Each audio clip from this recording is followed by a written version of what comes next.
Star Wars in カープラザ。カープラザはテクノロジーの騎士になる。カープラザ5周年大感謝セール6月25、26。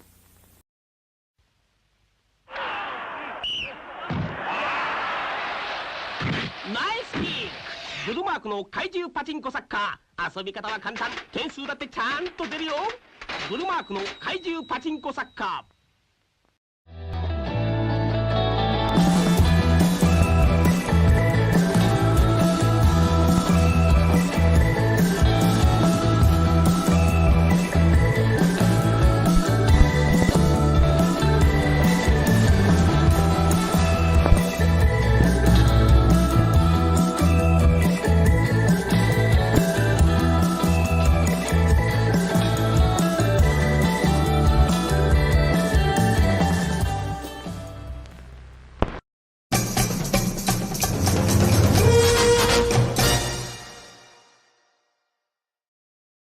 That's right.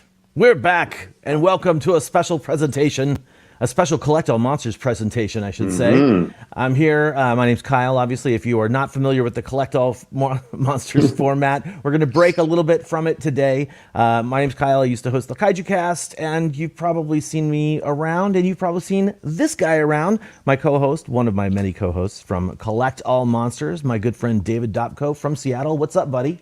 What's up, Kyle? I'm really looking forward to this trip down memory lane with these two guys who sort of pioneered the YouTube video reactions to toys, and then, of course, Fresh Vinyl Live. So I'm really looking forward to this. A long time coming and long overdue.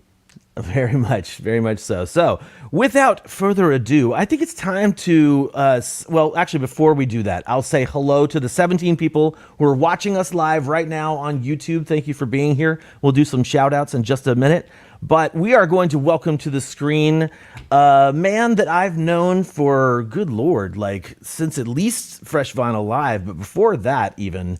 Rich Eso, who runs Fresh Vinyl Reviews, has been around for quite some time.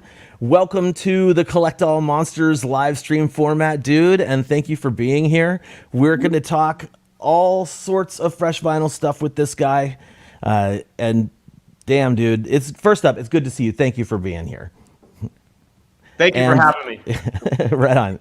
I just had to make sure that mic was still working. Anyway, additionally, Yes, it's good. in addition to this wild man, we have another wild and crazy guy who's joining us from Georgia, and that is the indubitable Samson West. What's up, buddy? Good to see you, and welcome to the Collect All Monsters live stream format. Woohoo! Welcome, gentlemen. Hey, everybody. This is great. I'm so excited to be here and to talk to everybody and be part of this. Thank you. Well, we're stoked to have you both, and really excited for this.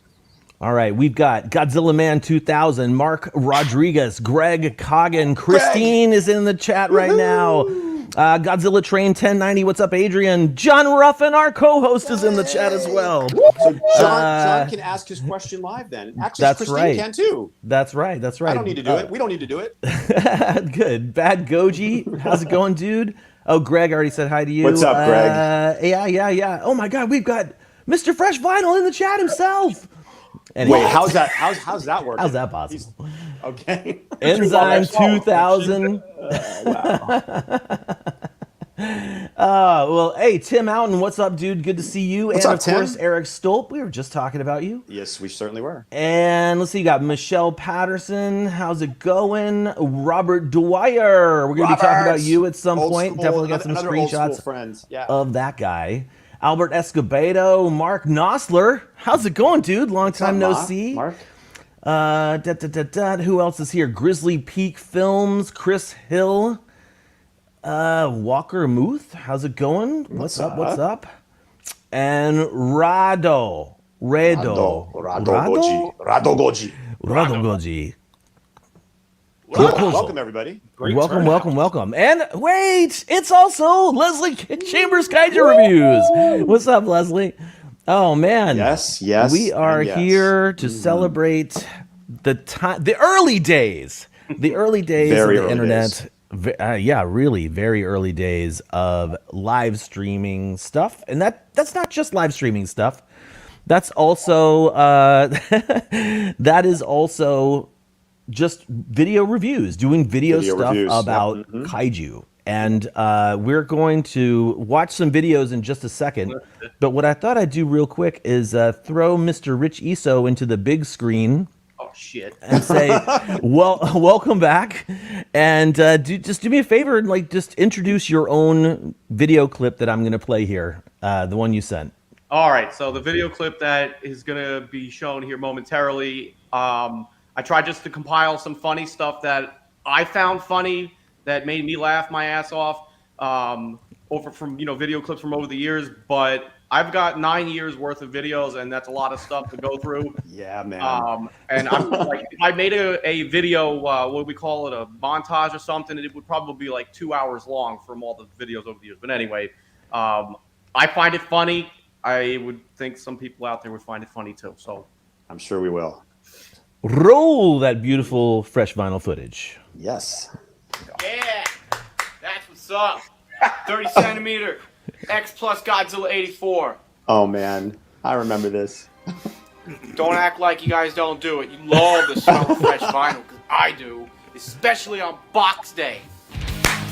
Bam, what's doing, guys? Back with the fresh vinyl review. The recent Today one. we're going to be looking at the X Plus Toe 30 centimeter series Megalon. It's a Rick exclusive from 1973's Godzilla vs. Megalon. Also was my very first Godzilla movie. Very first Godzilla movie, not my first. My favorite. This is my favorite.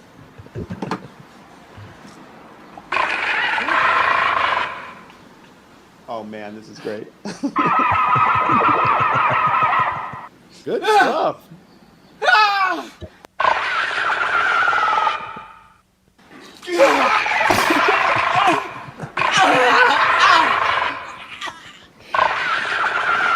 That's gold. That is gold. This is gold.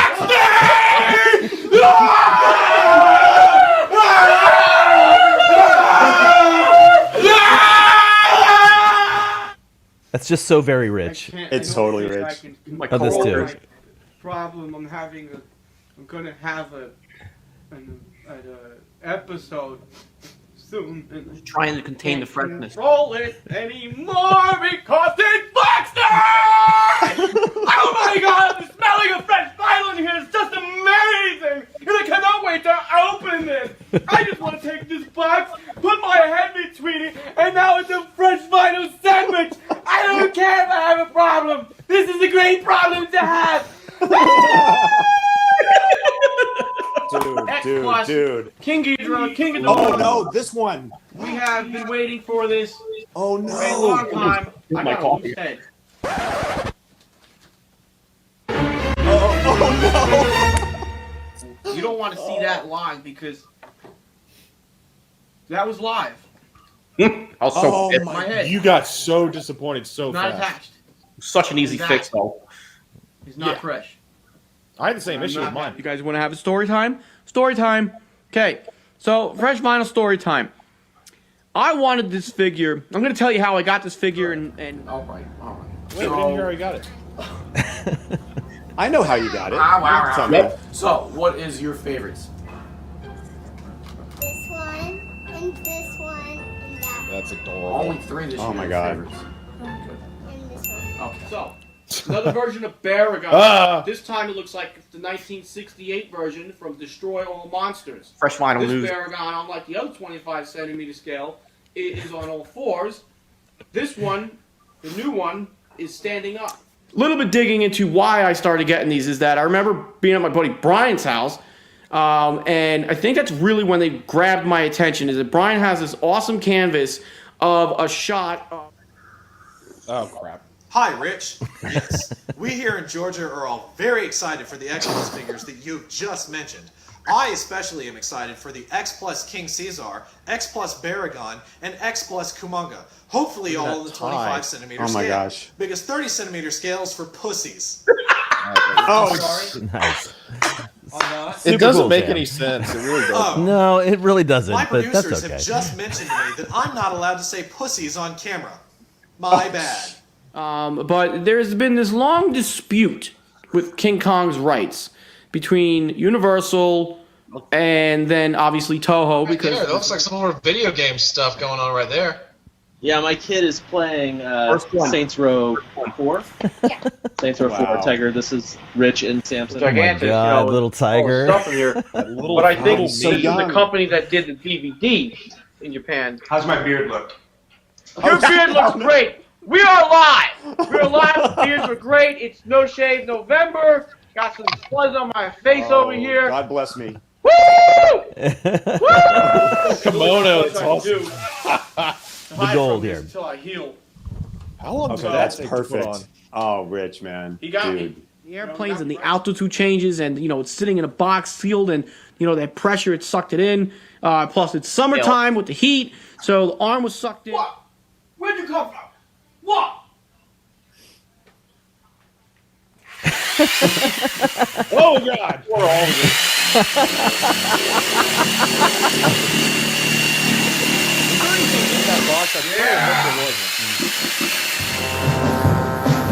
Oh, this one. Yep.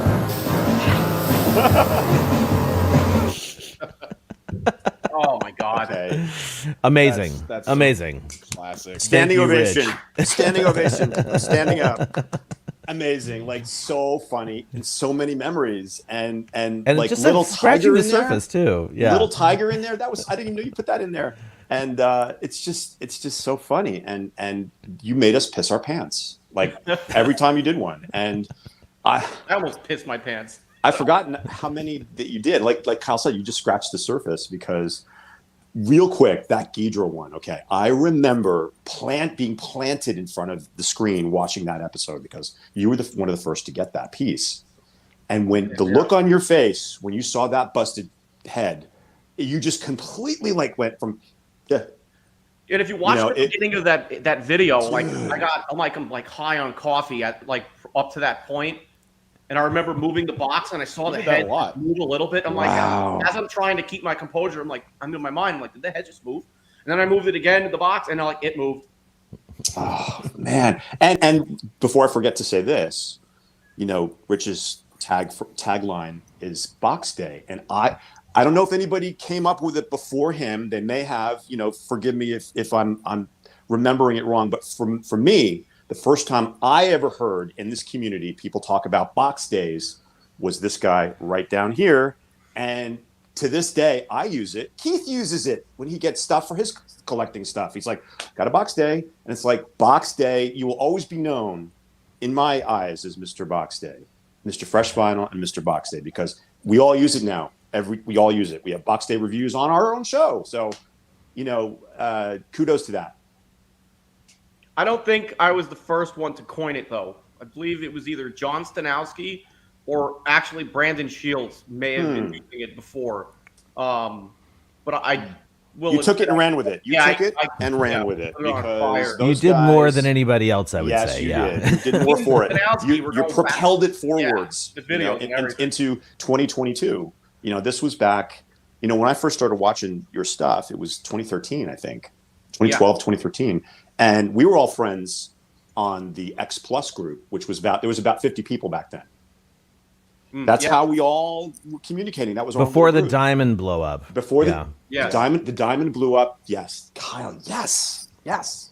But anyway, this is your show. What else you got for it? What else you want to say? Do you want to say anything else about introduce yourself or anything else before we move on to Mr. West? No, I could sit here and ramble for hours. And I'm drinking coffee. So that's probably going to be a problem. And I swear it's coffee. It can be anything you want. But no. Let's move on to Sam. All right, Sam. Giving you the big screen, sir. Why don't you introduce your video for us, please? If it's the one that I sent to you, then I believe I did the same thing as Rich. I took just a bunch of clips from my own videos throughout time, and I did it in chronological order. Nice. And I just went through some bits that I thought was funny, and just kind of randomized it together, try to make it not too long, not too short, but just a little. Refresh my memory. Do we have sound on this? Is a sound one? Yeah. If it's the longer one, yes. It's like 3 minutes or something. Perfect. Yes, it should have. And it's just stay in place. Roll it. It's hard to get Here we these go. things to stay in place. They're not perfect. Come on, please. Okay, there we go for right.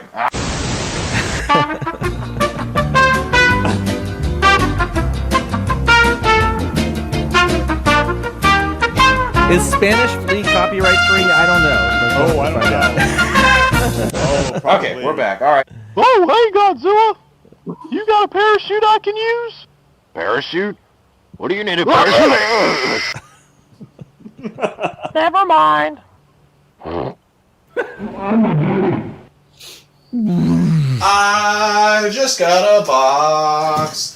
I don't know what's inside because it's a surprise. That's right, everybody. It's Box Day! It's Box Day!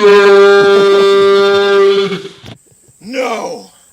The pink slip of death? Oh, no. No! Yes. I will not stand for this. Someone's got to do it. My Box Day, whether they like it or not. Box Day will be mine!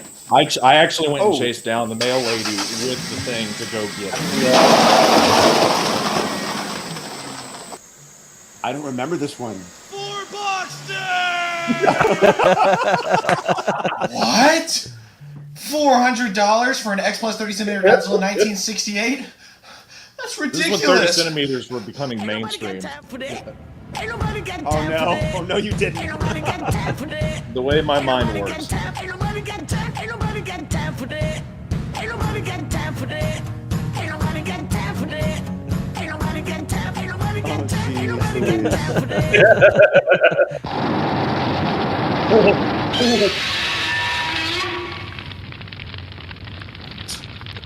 That looks What the super hell? safe, Sam. Yeah, don't try this at home, people. Don't try this at home. I'm gonna rip this thing off. I'm an Incredible Hulk. No, I'm not. I'm gonna have to cut it with a knife.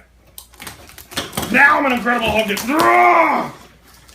No, still not gonna be able to do that. Oh, this is funny. Whatever happened to predictability? The milkman, the paperboy, evening TV. Everywhere you look, there's a heart. Nice. A hand to hold on to. Everywhere you look, there's a place. It's Godzilla.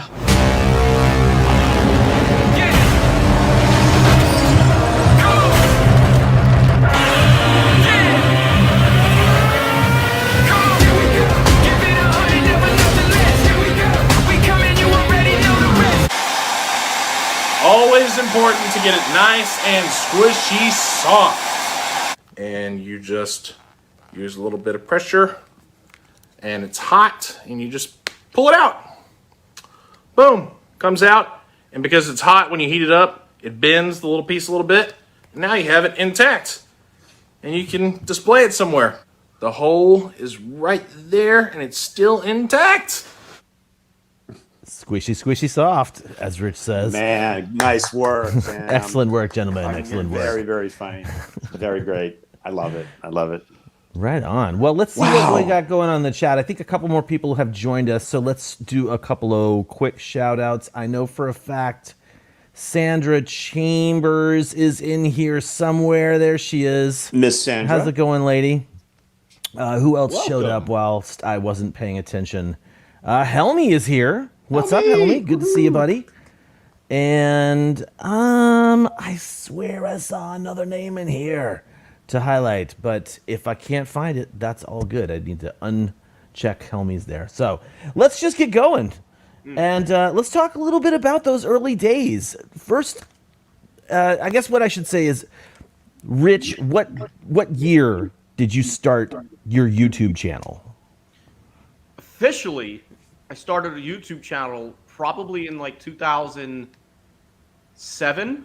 Oh, Okay. really? That early? Now, it wasn't Godzilla stuff. It was some stupid Okay. stuff. Mind you, I'm a big movie buff. I love movies. I love editing. I love, one of the things, what I love doing about videos is the editing process. So I did a couple skits back in like 2006 or 7 with old friends and my mom. My mom was in part of one of them called Stole My Newspaper. And there's a couple other things. But that's there. If you feel like somebody digging all the way to the very beginning. Hit page down, page down, Yeah, page yeah. down, page down on the video page. Yeah. But regarding the topic here of Fresh Vinyl, I initially started the Fresh Vinyl reviews. It was probably April or May of 2013. Yeah, Okay. that's when I latched onto it. Yeah. But I'm going to throw credit right here to Mr. Sam West. That was around the same time I started, wanting to get into X Plus collecting. X Plus collecting had my interest probably back into like 2011 or 12, and the prices just kept me away. I wasn't in the mind frame, like I don't want to start diving into that, because prior to that I was, big Bandai collector, and then I had started collecting SH Monster Art stuff. But it wasn't until I started, my interest in X Plus started peaking, and I started, doing some research or whatever. I had joined the Godzilla Collectors group probably like a month or so into that was created, and I saw like the 30 centimeter Titanosaurus. But again, that was whenever that came out. But I went on YouTube and I looked up X Plus figures, and I came upon Sam's reviews, and it's him. He's the one who got me into X Plus. Everybody will make a post in the X Plus group every so often, what got you into it, and Sam's the one that got me into it.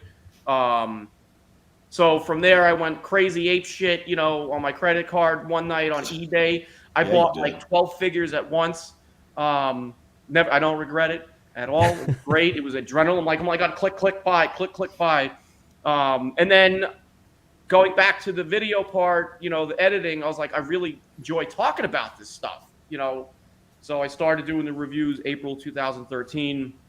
I think one of my very, very first like fresh vinyl video before I was even fresh vinyl dubbed was the 25 centimeter Mechagodzilla 74 and 25 centimeter Mechagodzilla 75. I was doing like a comparison thing. Sam had just done one too, at that time. Then I did a collection video, just panning the camera around. And then I did a review on the Godzilla 66, the 25 centimeter Biollante. But I was having trouble. I don't know if this is going to go into another question, so just stop me if I'm going into another question that you're going to ask at some point. But it wasn't until like I needed to find my niche, my comfort. I just didn't feel comfortable doing the behind the camera thing, with the hands, because everybody at that time it was just the figure and hands. We got all the hand models out there doing the review. That's true. That's very true. It didn't work for me. So it wasn't until that 30 centimeter 84 review where I found my happy space. I found this works. And it was in the clip that I showed at the beginning of my video that you had showed earlier, where Fresh Vinyl was really born. The 84. Oh, nice. Yeah, the 84. Everybody loves the smell of fresh vinyl, especially on box day. This image is taking exactly from when I said everybody loves the smell of fresh vinyl. So that's this is from that clip in that video. So it all works that's freaking awesome. Married together well. That is the best. That's so great. That's a great story. And that line always reminded me of Apocalypse Now. I love the smell of fresh napalm in the morning. Oh, I didn't even know that was from that. That's like, it's sort of, I know you didn't take it from there, but it sort of reminds me of that great quote, which is neither here nor there. But yeah, man, great stuff. The funny thing also is when I was doing that review, I had the window open, on the side of me, and a breeze literally came in, and I literally got a whiff of the figure at that exact moment. When that rolled into why I said everybody loves the smell of fresh vinyl, especially box day. So yeah, so 2013, and from there, there's the catalog of videos that come after it. That's awesome, dude. So Sam, since you were an inspiration to Mr. Eso here, tell us a little bit about why you started your channel and like what your originating ideas were for your channel. Well, like Rich kind of mentioned, there were some folks out there that were doing the handhelds. Like they just would have a camera like this and just kind of like have a toy and talk about it in front of the camera and like pointing just down like, hey guys, I have this. And I was kind of not too into that.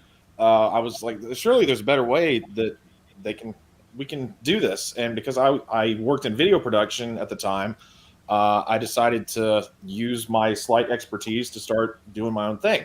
And my very first video I ever did was my G-Fest haul for my very first G-Fest back in 2011. And I put all my figures out and I just showcased them and said, hey, this is what I got. Hi, I'm Samson West. And I decided to use my real name because most people out there used their YouTube handle. I was like, well, I'm just going to go ahead and use my real name. I'm not afraid to throw it out there. And I talked about what I had. And slowly over time, I decided, as Rich was saying, the hand model thing, I was like, you know what? It's kind of hard to do this, and I'm not afraid to put myself on camera. And plus, I want to be able to express myself and show my excitement and love for this stuff. And so I flipped it around and decided to put myself on camera to talk about things. And I just would randomly make reviews, and then I moved on to skits. Sometimes that make sense, and sometimes they don't. My brain works differently than most. Y'all probably come to learn that by now. And but that's a good thing in some ways, because y'all tend to like it. So there we go. It's a very good thing. It's a very good thing. Now, real quick, I'm going to interject something. The three of you guys joining me today were the reason that I'm doing what I'm doing right now. It's you three were the ones. I mean, Kyle was doing the Kaiju Cast and a whole bunch of other stuff that really got my collecting and excitement flowing. As did you and Rich. Like, you and I had an interaction, Sam. I sold you my CCP Mothra with Mothra 64, Godzilla 64 with the Mothra attached to his tail. I think that was the first interaction that we had, right? It was through, we met each other through eBay. We met each other through eBay. And then you're like, hey, I'm doing these videos. You might want to check them out. They're kind of fun. And then you featured that one in one of your videos, and you gave me a shout out. And I'm like, oh, this guy's pretty cool. And the rest is history. And we met at G Fest. We got to see the Hail to the King, the kaiju concert at the Pickwick Theater, which was wonderful to experience that with you. And Rich and I just, I guess we became friends in the X Plus collectors group.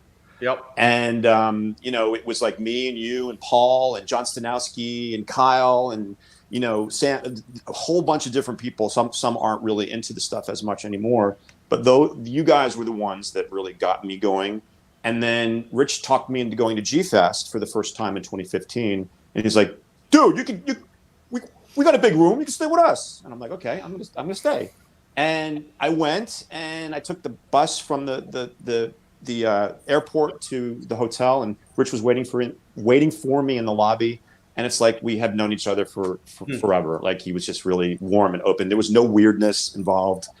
And yeah, we're both from New Jersey, so we're both kindred spirits in that respect. And it was just really, really great stuff. And you guys, like I said, you'll always have a special place in my heart because. And Rich, well, we'll talk about this a little bit later, but I just wanted to throw that in there before we continue on with more of Sam. You got more stuff to say, Sam? I'm trying to think. I mean, I kind of dropped off from the video stuff for a while because what kind of stinks about doing it for a living is that it made it a little less fun to do at home. I still collect the stuff, but I don't put myself out there as often. Yeah. And when you're sitting behind an editing station for 8 hours a day, and you're like, "Goodbye, guys, I'm going home," and then you sit down behind an editing station for another 8 hours at home. Yeah, that must be trying. Yeah. The longest thing, speaking of doing it for hours on end, it was the little stop motion thing that I did, the Godzilla Party video that I made. That was 7 hours of shooting for stop motion, and then 5 hours of video editing for a minute and like 11 seconds. I don't know how long it is.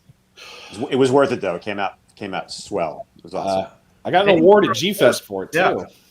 Nice. I got it's very funny. Video contest. It's very funny. It's very clever. It's not only animated well. It's very, very witty and clever. So nice work. Thank you. But You're welcome. I owe most of. I mean, truth be told, I owe a lot of my Godzilla-ness to all three of you guys as we're bragging on each other. Just y'all.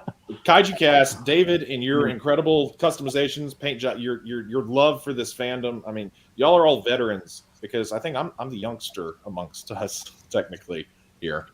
So well, that's a pretty safe bet. I'm old as dirt, so So I've always looked up to y'all, and over time, I've been so grateful to know you guys and be part of this community, and y'all are the best. Awesome, dude. Actually, you said a word right there at the end, and it's with community. And that was something when I was doing the Kaiju Cast back in the day. I didn't realize the value of community. I didn't realize the value of the kaiju collecting community. And like, it took me many years of doing that podcast to realize what a base you can actually create, and like a fan base and people who you interact with on the regular, and like the community that has really developed, not just from kaiju cast stuff, right? But the community that's developed from everything, from people who watch Fresh Vinyl Lives and Fresh Vinyl Reviews and Sam's videos and our videos and Diego Doom's videos, and like all the people out there who are looking for kaiju collectible, in a sense, content. Like, I'm happy to be part of the group that was doing stuff like that, even if we were all doing different kinds of things. I thank you, David, I think, for mentioning the Kaiju Cast being up there in the beginning, but I wanted to actually use this opportunity to segue to sort of our next segment of this, which is to talk about what was going on in like 2013. As these guys have talked about, there's like video reviewers and people who are doing like some kaiju stuff online. But I have a question for Rich specifically, which is, when did you actually look at the Google Hangouts platform for a live broadcast thing and say, you know what, I think I want to try that? Because I know that you, me, and Sam did like the very first test, right? But like, what was it that even showed you that? Because I would have been like, that exists, you know? Yeah. Like, yeah, how did you find that? So what happened was the first Fresh Vinyl Live broadcast, literally it was the first one. It was unintentional that it became that. It was September of 2013. I don't remember the date, but it was after G-Fest 20, I think it was, that year. Yeah. That was also my first G-Fest, technically my first G-Fest. I had been to 2 G-Cons in 97, 98 in New York City, David, that you had been to. I was at the one, yeah. We didn't know each other then, clearly. Nope. But it was after G-Fest, and I was like, damn, I had so much fun at G-Fest. I was like, how do we keep this party going? Like, why is it only once a year that we're getting together and shooting the shit, talking about things that we love? About from the movies, the collectibles, whatever, not specific to the toys. Clearly, at doing the YouTube stuff, I focused on the collecting, but Sam had a group of friends at the time that were doing a Google Hangouts thing, and I had caught like one of their shows, whatever they were doing. It was not specific to toys or anything, but that's what got me thinking. I was like, how do we keep the ball rolling, the fun train going? Me and Sam had, done a lot of stupid FaceTime stuff. Well, it wasn't stupid, but we had like FaceTime hangouts. Yes, it was. Yes, exactly. A lot of it was stupid, but it was just stupid is fun though. It was no different than like Friday night. That was literally what we would do. We would just get on on FaceTime, shoot the shit, hang out, have fun. I was like, why don't we? My brain was thinking, why don't we just apply this to like what we enjoy and make a show out of it? Kind of, sort of. So the first episode of Fresh Vinyl Live, it was literally me getting on Google Plus for the first time. Because if you go watch that broadcast, I'm sitting there like a bozo trying to figure this out. All right, I think we're live. Are we in the group? Blah, blah, blah, blah. Who's watching this, that? Got to start somewhere, man. Yeah, I mean, now, mind you, we were already, a few drinks in, so we were feeling peppy or whatever. And it turned into like a 2-hour broadcast. And, Kyle, you joined in. And like, not gonna lie, I was like, I felt like, holy shit, we got a celebrity in here. Because you were Kaiju Cast. I was listening to, what was it, Monster Music Mondays, I think it was, that you do. Yeah. So I was that. But from that first episode, it was like, all right, I think we got something here. Fresh Vinyl Live Origins, Godzilla Man 2000. For sure, yeah. And then it just took off from there, on top of the reviews that I was doing. We turned it into like a monthly. Yeah, it was monthly. Monthly show. I have to do something so super lame. I have to step out of the studio for a second just to restart my browser so that I can share some stuff, which is like, why StreamYard? But you guys keep talking about the origins of Fresh Vinyl Live. I'll be back in like a couple seconds. Yes. So I just wanted to expand on that, Rich, because you explained it perfectly. you said the reason I wanted to do this is to keep the party going from G-Fest, to keep that vibe going that we all get when we're surrounded by friends and people that just get it. We don't have to feel silly about talking about a giant rubber dinosaur stomping around a model city. I'm simplifying that, of course. We all know what goes into that. But anyway, keeping that party going is what you did, and what we hope we're still doing now in 2022 in a different way, right? Okay, we've amped. We're good. Excellent work. Excellent work. So, is this even going to work? Why is this telling me it's not working? You broke it. Technology, you know? Can't live with it. Okay, Can't well, live without I had it. screenshots of the three of us during that very first Fresh Vinyl Live. Oh, that I yeah, was I'd love gonna to see share, that. So. Listen, I can't. That's what I'm saying. Like, my browser's being dumb. But I know what you mean. I know what you mean, Rich. When I first met Kyle Yount up here, this guy, I had listened to Kaiju Cast. We had interacted on the internet. I think we maybe did a purchase, or we did a trade or a sale or something. But it wasn't until 2013 that he came up to Seattle to do the what do you call it? The Emerald City Comic Con. Yeah. And he put it out there. He's like, any of my listeners, anybody who wants to meet up and hang out, join me at the Cheesecake Factory after the thing. I didn't actually see you in the show, right? I met you afterwards. Like, I didn't, catch you guys. I did go that year. That's back when you could get a ticket like on the spot. Now you have to, do it months in advance, et cetera, et cetera. But anyway, I met up with Kyle and his entourage at Cheesecake Factory, which I hate the Cheesecake Factory. So that goes to prove something right there. More sodium than you need in a whole week in one meal. Just saying. Anyway, I met Kyle and we hit it off instantly. And I'm like, this guy is awesome. He's everything he is on the podcast.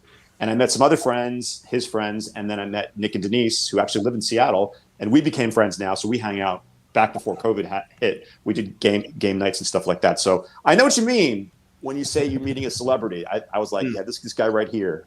And he was my inspiration for me. And both of you, I got to say this before I forget, because I'm old.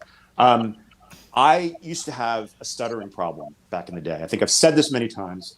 I never thought that I would be comfortable enough to get on screen and do this kind of thing and not make a fool of myself. So you started it, Rich, and it was about the same time, because we did the panel at Comic-Con, Kyle, one year. That was my first in front of people, panel thing, and I was a nervous wreck.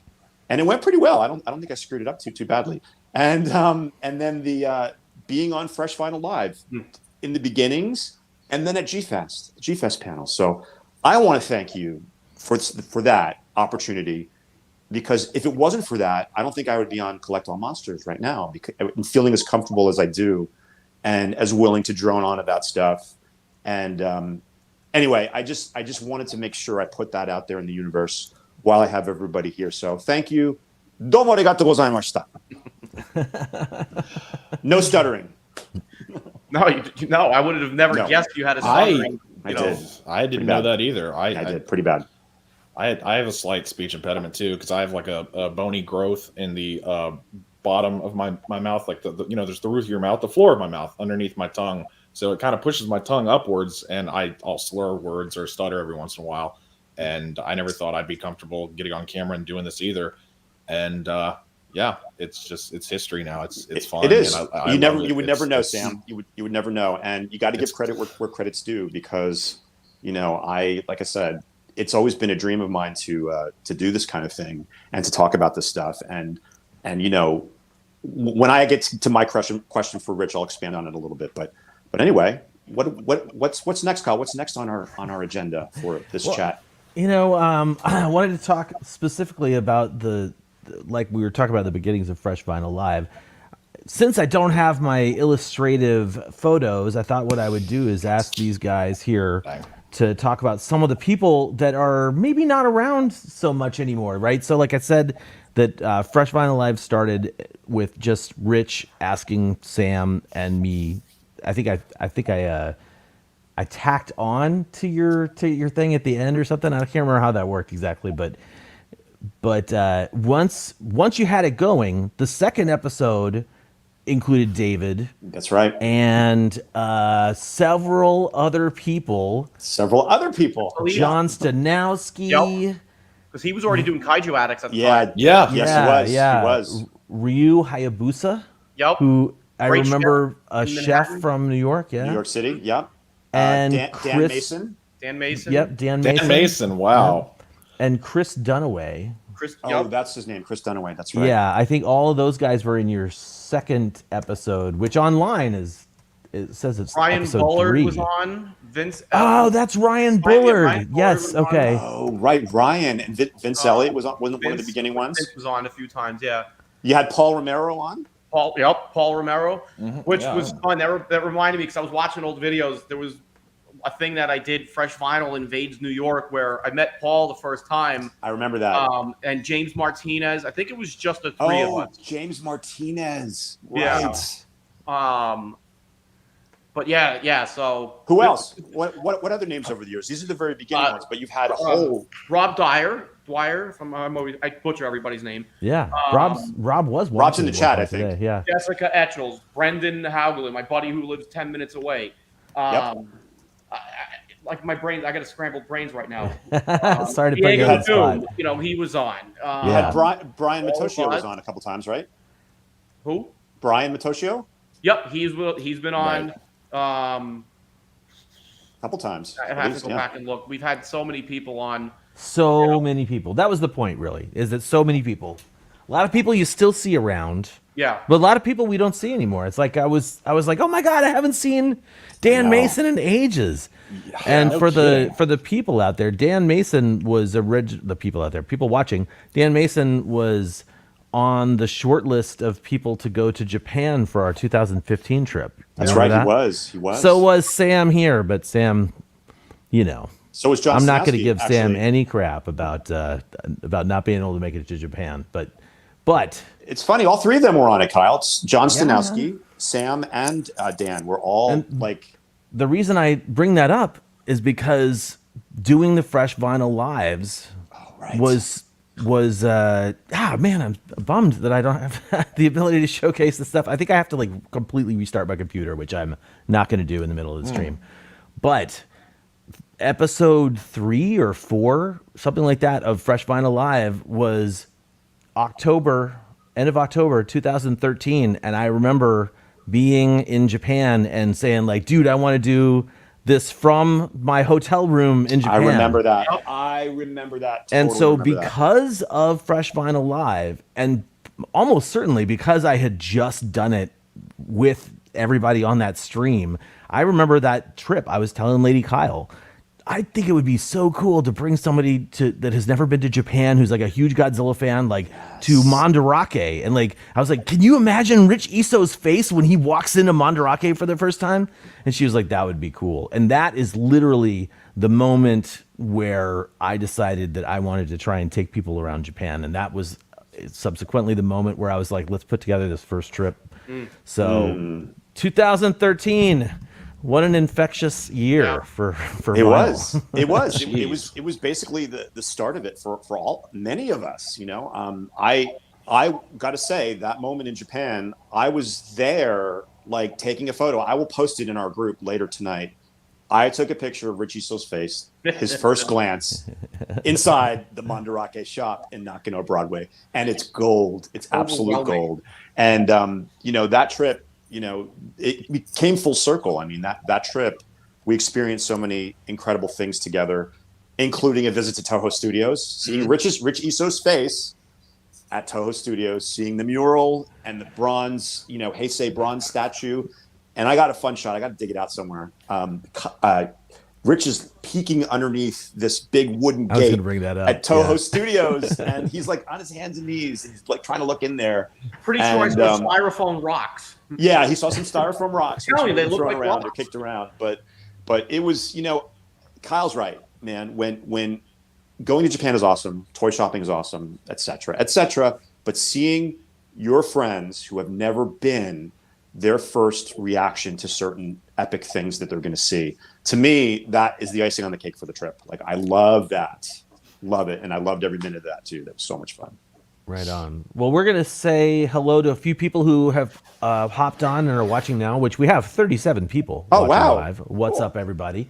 In addition to the couple of names I mentioned before, John Parkinson is also What's watching up? right now. What's up, John? How's it Parkinson? going, buddy? John is an old school X Plus group guy. John's been with us from the very beginning too. Yeah. Nick Sides, what's Nick, up, buddy? How's what's it up, going? Nick? Thirsty Thursday Toys, how's it going? Talking about G-Fest here. Looking forward to meeting some of us at G-Fest. And Senor Gojira McCoy is also with us. How is it going? And thank you guys all for being here. Absolutely. We did have some people that were commenting on community and how awesome the kaiju community is, and the G-Fest stuff. There's a lot of people chatting here, and I appreciate all the stuff you guys are talking about. Mark Rodriguez says he misses Monster Music Mondays. Well, that's lovely. Oh, it was so fun. It was cool. It was I liked great. doing it. I It liked is. it. It was. You know, if you don't mind me waxing poetic, like, so Monster Music Monday, that's essentially, for lack of a better way to put it, that's a live stream pirate radio broadcast, essentially, right? I would like put together music. I wasn't paying licensing rights for it or anything like that. And I would just broadcast it on the internet. Because of my friends Jeff Dean, David, you know Jeff. Yes, I do know Jeff. Yep. And absolutely.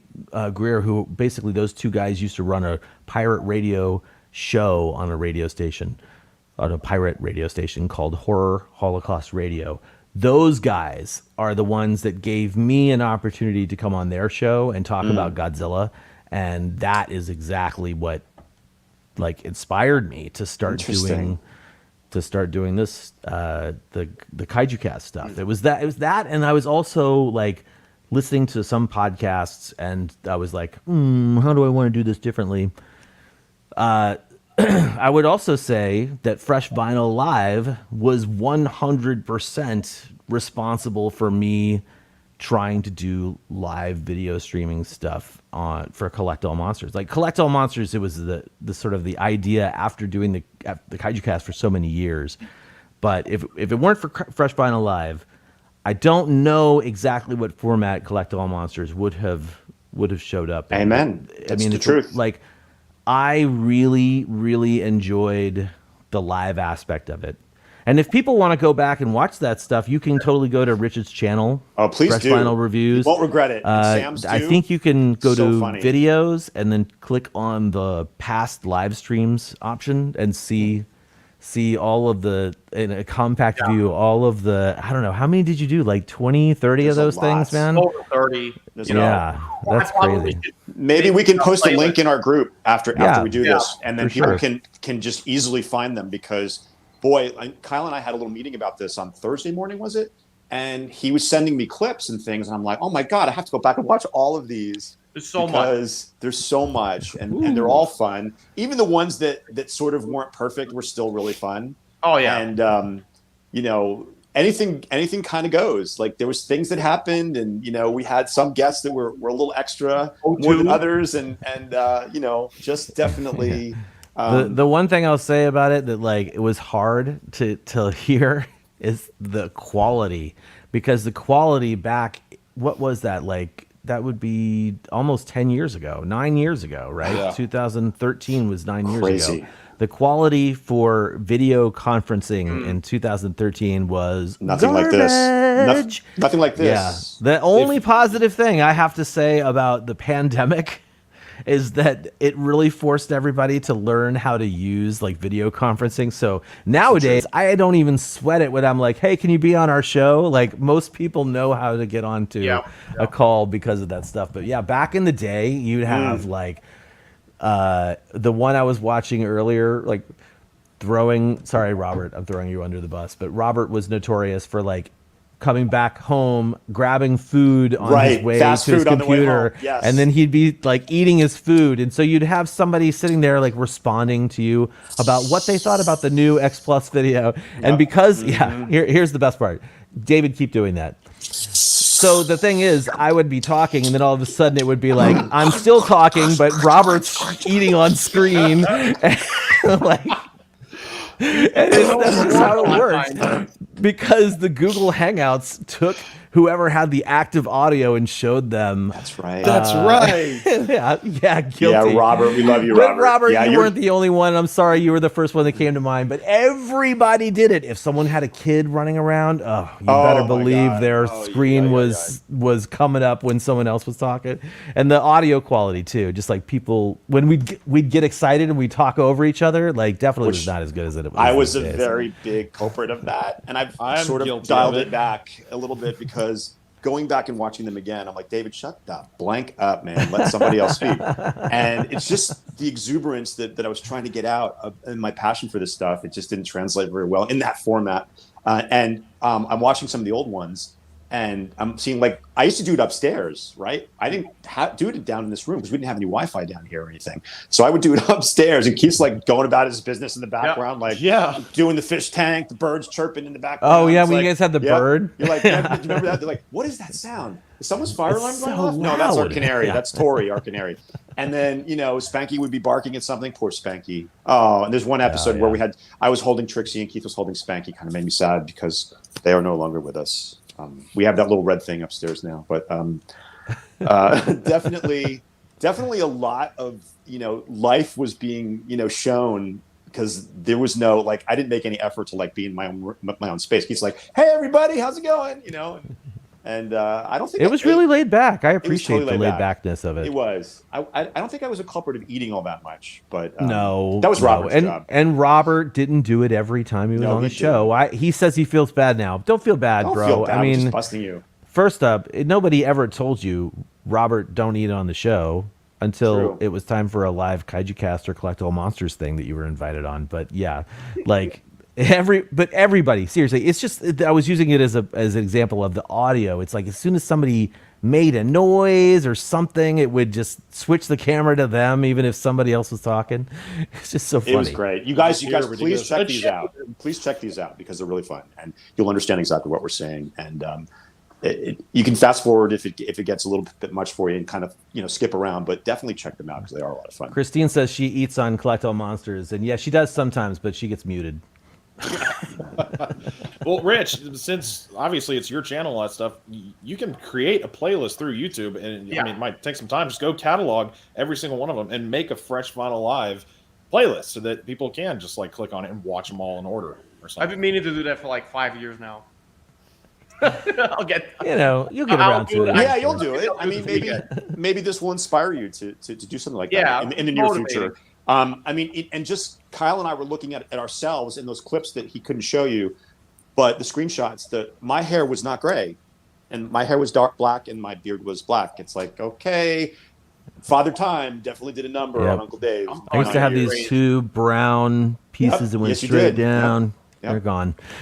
Yep. I lost them after a few years. There's hardly any black left. It's all gray. It's coming in. It's coming in on me. I got the whites coming in right here on the side. And on these sides too. Nice. Rich is aging. Instead of getting wrinkles, he gets tattoo ink. Yeah. Which is pretty badass, by the way. I Gotta love start it. working on this arm this year. Yeah. Oh yeah. Somebody mentioned on Facebook, they were like, "Look at little Sam. He looks like he's 12." I was like, I was 22, but okay, thanks. Were you 22? Yeah, back the very first one, if it was 8 years ago. Well, the I'm 30, second or third Fresh Vinyl Live, I definitely want to give a shout out to one of the guests who we probably wouldn't think of normally. Samson's mom. Oh, right. Whenever Sam's mom would show up, it was always like hilarious. I definitely highly appreciated it when she would step onto the Samson collection screen. Well, you might see where I get my kind of overexcited attitude and ways from. She was great, man. She was great. What It was great to see. Your mom coming on is like, and as everything pretty much with Fresh Vinyl Live is, it was unplanned. It was just shooting from the hip. Spontaneous. Very spontaneous. We had a list of topics, but we just had fun, just did the show, and whatever happened, and Sam's mom coming on. And it happened, a handful of times your mom would jump in, and then we would all have conversations with her, and she would talk about something from when you were a kid that you had, That was actually kind of cool because she knows stuff that I don't really know. From her. Yeah. From her. definitely fun. Just a lot of fun. Just great memories. I'm so glad we're doing this. It makes me happy. Absolutely. So for people watching live, we are going to be asking some questions of these guys, a couple more questions. I have a question for both of these guys. David has a question for both of these guys. And Christine, John, and Leslie, who are also in the chat, they are also going to ask a question of them as well. So this is sort of your warning shot. If you have a question that you would like to ask Sam and Rich, go ahead and pop it into the chat. Let's, be respectful. Let's have good questions, and or not. Definitely or not. Whatever you want for Rich. Yeah, no. But seriously, let's just if you got a question, we'll throw it up on the screen and pick their brains. What do you say? So, David, do you want to ask your question first? You want me to do it? You can go first. Go for it. All right. So, the question I have for these gentlemen. You've been YouTubing for so long about kaiju collecting. The stuff that you had when you first started, or you first started doing videos about, do you guys still have a majority of that collection, or have you migrated from whatever you were talking about at the start of your channel, or what start of your kaiju collecting channel talking, since Rich, his videos started before that stuff? Do you guys still have that stuff, or have you got rid of it to buy new things? Where are you at with your collecting journeys, I guess I would say? And let's start with Sam, actually. Okay. Majority of my stuff, yes, I still have. I still have pretty much everything. I decided to actually grab a piece to showcase. This was my very first collectible in my entire collection. This is the actual piece that I bought back in the 90s when I was 4 years old, and I still have it. This is my first piece of fresh vinyl, and I still have it to this day. It's not like I sold it and got it back again. I still have my very first one, King Caesar. And that is the standard Bandai, or is that just the 6-inch standard? Let's see, does it say the date on it? I think it's 98. It looks like it's the either it's the reissue. The standards are about 9 inches, so that's this is the second issue of that figure, the smaller version. Godzilla Island series. Correct. Yeah. Yes. Kaiju series, depending on the tag. This is where my Bandai dorkness comes out. It was either the white tag with the weird Planet X lady on it and the Admiral guy, or the green tag. Green. Which was later released the second time it was reissued in 98. Right. Perfect. Nerd alert. Yeah, total nerd alert. Total. Actually. But yeah, the majority of the stuff that I started off with, I still have, or if I did sell it, what I've been doing recently is buying those things back. I have a lot of collectibles that I've been regaining or rebuying for my collection again, because I was like, oh man, why did I sell that? I didn't have as much of an appreciation for it like I do now, so I'm gonna hunt it down and get it back. And I have a lot of new stuff for sure, because my very first X Plus was the Godzilla 25 centimeter Godzilla 73 with right there next to Jaguar, up there on the shelf. And it's the Rick one. It's really hard to see, but with the interchangeable head. Nice. So, yeah, and now I have this huge Parababy collection. I'd love to start getting videos. Are you almost finished with your Parababy collection, or? I have every single piece from the Godzilla series. I don't have like Sanden Gyra or Varan or Mogira from Mysterio. I don't have like the other standalone Toho film ones, but I have every single piece from the Godzilla. Well, I shouldn't say every, because I don't have the Namikawa and Planet X Ruler or a bunch of the like human characters or little ships. You've got a ways to go. You got a couple more to get, right? Somewhat, yeah. Oh, and I have the Fate Godzilla, which is probably one of the most impressive pieces that they've made. I love that thing. I don't have the ape alien that came with it. I just bought the standard of that. It's back there. Right on. I remember a while back, David, you said, if I ever sell it, I'll let you know. And I kind of held you to that for the longest time, but I know you're It's still here. I haven't sold it. It's still here. I know. If I ever sell them, I'll let you know. Well, no, I don't want you to. Some things never change. So it is a very cool piece. It's a very cool piece. But yeah, that's a long, drawn out way to say. Yes, I still have the majority of things I started out with. Rich Eso, what about you? All right, this could be long. So 2013 started the reviews. At that time, I had not. No, wait, maybe I had. For the most part, at that point in collecting, I had a lot of stuff. I had a room in my condo that I had that was literally the collection room. I had started getting into X Plus, but then I had so many Bandai figures. I had like every release for the most part that I could get my hands on. I had like from all the 6-inch stuff. I had like 4 different versions of King Ghidorah, because it had the Godzilla Island tag, then I had the Toho Kaiju Monster Series, Toho Kaiju Series green tag, the first movie Monster Series release edition, then it was reissued again with the pink tag. I had them all because I was sick in the head. I was like, I gotta have them all. So you mean you had to collect all the monsters? What? I collected all monsters. Imagine that. I want it all. It was insane just to have. At the time I was like, I gotta have them. I have to. I was like, I need them. I need the freshness. But I started selling stuff, so the collection has started evolving literally over the last, 6-7 years or so. New stuff clearly comes in, but I was like, I'm getting to a point where I was like, this is ridiculous. When you start, David, you were talking about it on your last show, 1 in, 1 out. I started doing 1 in, 5 out, because it was just you did a purge. Literally. I remember your purging. Yeah, because I'm looking at my shelves that are the other collection rooms literally above me upstairs, and I was like, I couldn't appreciate what I had, and it was like depressing almost. Like the stuff, like I had 30 centimeters on the same shelf, then I had 25 centimeters in front of them, then I had smaller shit in front of them. It was ridiculous.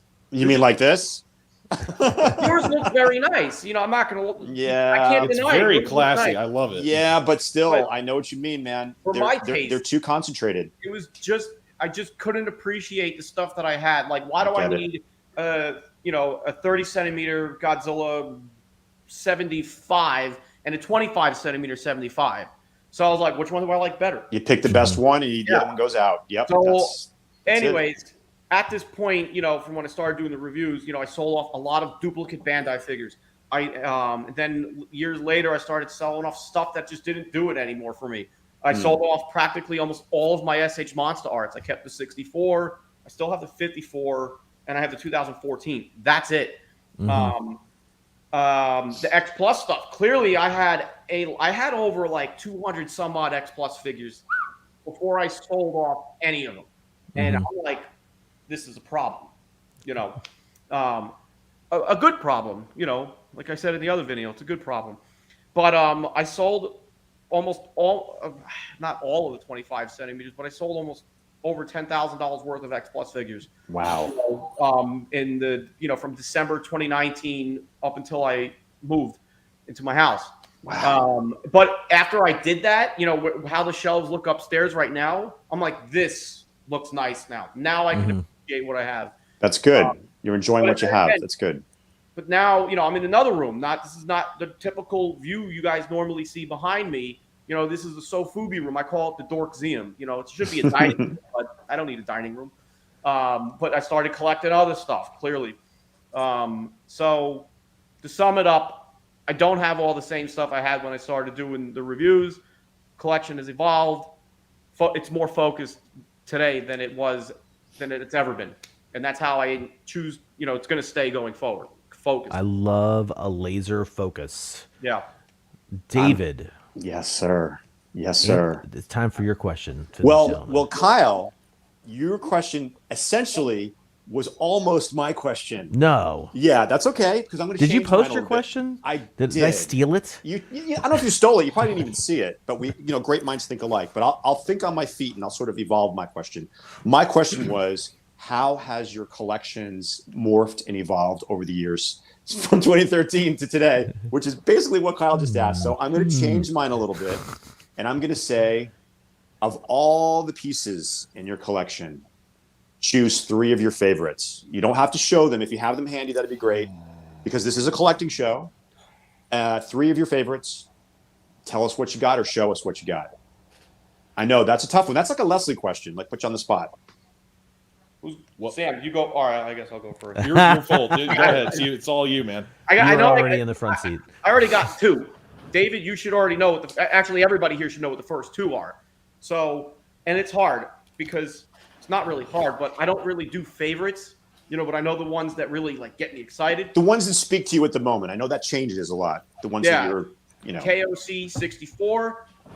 Now, I'm going to dive into this a little bit because 64 is my favorite. It always has been. I love Mothra versus Godzilla. That suit design, it's menacing. I mean, like we could talk about the suit design for an hour if we wanted to. But my favorite suit from my favorite movie, KOC 64, is my favorite piece in the collection. Excuse me. Then followed by the 30 centimeter. Well, hold on, I want to go back to the KOC real quick. So it's my favorite suit. When that was announced by Akira Ibaraki. That's correct. Yep. I was like, I need that. Now, I'm not a kit builder by any means. I can play with Legos. That's great. Put them together. Yay. But doing a resin kit, no way. I've had some experience building plastic model kits and whatnot. I did have a bootleg at the time. I didn't know it was until I actually got it. Shame on you. I know. I didn't know. Just kidding. But I had it bought that way back probably in like 2005 or 6. The Yuji Sakai Godzilla 91 Ghidorah wrap. Ghidorah was wrapped around Godzilla, but it was, I tried building that. I had my dad help me. We put screws into the Ghidorah wings because nothing matched up well because it was a recast. Yes, sir. Wrap. Yep. Mm-hmm. But so we tried to put that together. I painted it, try to make it look as best as I could. But anyway, the KOC is like, I need that. I have to have it. It's a 64. It's going to be limited. It's going to be rare. So I was like, I asked David. I asked you. I was like, hey, would you be kind enough and willing to paint it? And you agreed.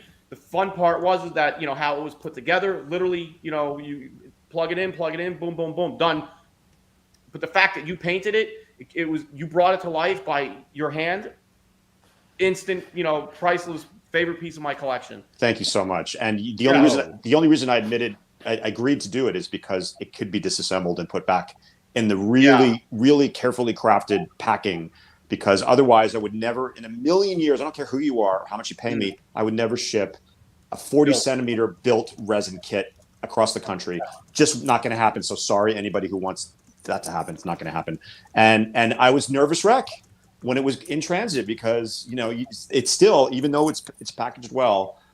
I mean, I don't know what's going to happen if I ever have to sell my resin pieces, but that's a story for another day because someone's going to have to pick them up because they just don't do it. Yeah, all right, it's a heavy piece. It's heavy. It's heavy as like the day is long. Pounds. I weighed it, when I had done my review for it. Anyway, so second favorite is clearly the 30 centimeter X Plus 64. Yep. Rick, closed mouth. Yep. Closed mouth, badass. Blue light up dorsal plates, badass. What's even more badass about this figure is that Nakajima and Takarada both signed the figure. Oh, see, so I have, there you go. That's gold. Each of their autographs on 1 foot each. A little bit of trivia, Rich. Ibaraki-san also sculpted that piece as well. Yep. So that's my two. A third one. You don't have to do two. You can just do two. That's okay. Those are the two that speak to me. Perfect. And one last part to this. What is the very next collectible that you're expecting to receive? What's the next collectible? The next item, your next box day. What's going to be in your next box day? So I got three. I got three for this one for you. One is the X Plus Matango figure from the new line that they're doing. Movie Maniacs, right? Movie Maniacs. Thank you, because I didn't remember. The Attack Peter Godzilla 64. Oh yeah, that's a must-have. Clearly 64, and it's a very unique design, unique paint job. And I think anything Sofubi looks black and white, badass. Me too. And again, that figure speaks to me. It fits in with my focuses. I need unique pieces. That's an art piece. It's a piece of art. Yeah, it's a piece of art, literally. I've been saying it. You said it on your last show. Like the Sofubi pieces become like pieces of art. And I remember back in the day, people were like, "Oh, why would you want a Godzilla that's green, yellow, and orange and whatnot?" I'm like, and I even felt like that at one point. But then I started collecting the Sofubi pieces, and I'm like, these are pieces of art. So can't wait for the Attack Peter. Then eventually, it's been almost 6 years in the making. I'm waiting on the Yuji Sakai 1/80th scale Kyoto big guy kit. 89, right? 89. Did I say 89? Yeah, I got a spot right here for him. Perfect. And Steve is, working on that. it's not a easy kit to do by any means. It's a very big undertaking. So eventually I'll have that. I can't wait for that. I got some my dad keeps asking about it. A couple of my coworkers keep asking about it. Like, where's the big one? I was like, it'll be It's here coming. eventually. It's not an easy kit. And Steve, You can't rush perfection. You cannot and rush that kit. That it's kit, gonna man. be perfection. I don't think I could even do that one. I wouldn't even Yeah. begin to undertake that Yeah. job. Steve has done several, and I'm sure it's going to be spectacular when it gets there. So thanks, Rich. That's great. Love it. Sam, same questions. What are your your favorite 3 in your collection currently, and what is coming in your very next box day? All right. Well, I was scrambling around looking at everything because I was like, oh, geez. It is, especially since I have it. Rich is lucky. He doesn't have it right in front of him, so he was able to just come up with stuff off the top of his head. I'm looking at it, and I was like, ooh. But definitely my very favorite piece that I've had for a very long time is my Marmot kit for 1972. That this is the only piece in my collection, except for the Nakajima figure itself, that I had him sign Nice. I had Nakajima sign it. Sign his tail. Oh, wow.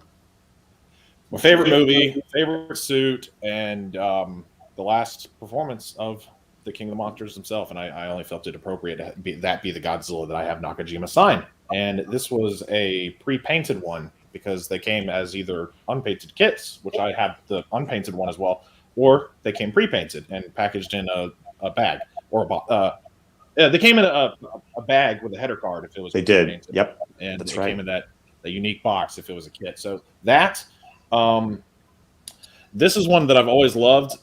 It was a custom that I got done by John Groff over at Kaiju Zoo. If y'all remember that, I do remember Yeah, John yeah. Groff. Yes. the Falcon kit, Falchion. Falchion. Ebura, because it's made of vinyl, so it's essentially just a figure, and it has articulated claws, and its tail pops on and off. And he did a wonderful job on this thing. It has like a gloss over the entire thing to make him look more like wet. And David, you worked on this a while back because one of his many rows of spikes. Oh, I broke fixed off. it, right? Didn't I fix it for you? Yes, I sent it to you because I was like, hey, one of the spikes is broken. Can you basically? And I don't know which one it is. I have no idea. That's good. That's the idea. I can't even tell. It was one of the smaller ones, but it was the main row. I just sculpted another one for him. And you put that on there for me. Yep. You I actually did, that's right. You worked on this guy too years and years and years ago. I did. I brought him to. I should have never taken him out of my house. I brought him to school for some sort of show, presentation I was doing about Godzilla, and some stupid kid. He said, "Hey, can I see that for a second?" I don't know. I never thought anybody would be this cool. They grabbed it and just threw it. What? Slow motion. I watched it go through the air. We were outside waiting at the bus stop. It was the end of the day. I was I about would to have beat the hell out of that kid. I was about to be home. Sorry. And it totally Beat down. I should have, but the brow got totally scratched. And Man. yeah, I got you to I can't even tell. You basically used your amazing putty work and made it like seamless again. Where I don't even remember that. I kind of do, but it's yeah. I just sent you the head because the head Movie. was off. Oh, right. You sent me the head. I do remember now. I do remember. That's all. It was so long ago that I just and does it have to be an actual figure or just like It could be piece of anything. memorabilia? It could be anything. Well, Anything I don't you have like. it to show you because I took it back to the shop. But the poster that I got recently framed, I took it back so that they could line up the seam in the middle a little bit better. Yeah, you showed me on. That bothered me a little bit. Yeah, when I showed you how the laser beam coming from Gigan's eye, when it goes through the seam, it's basically It was a little bit askew. Yeah. and then yeah. So it's misaligned. I took For it a back. vintage poster that you paid a lot of money for, it has to be perfect. I agree. Especially if it's the framer's fault, they need to fix it. They said that they knew that was an issue before they gave it back. They said, "Yeah, we knew that." I was.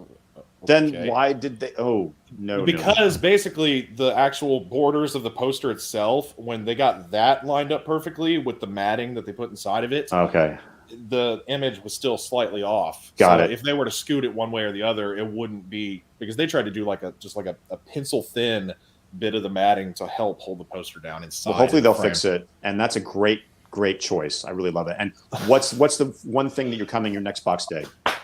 All right. Well, according to release date, it is actually, it's going to be my very first out of the toy line, the Defo-Real Gigan. Nice. That is perfect. I haven't gotten any of them. They're cool and they're unique. It's just something I didn't really want to dive into because it's like, oh, geez, I already have a whole bunch of stuff that I'm doing already. It's a great choice. I'm going to pick and choose, which we all say that. I'm going to pick and choose what I like. And then it's like, oh, I have every single one now. That was like Parababies. No, look at all of them now. They're like X Skittles. Plus. I mean, oh my God, come on.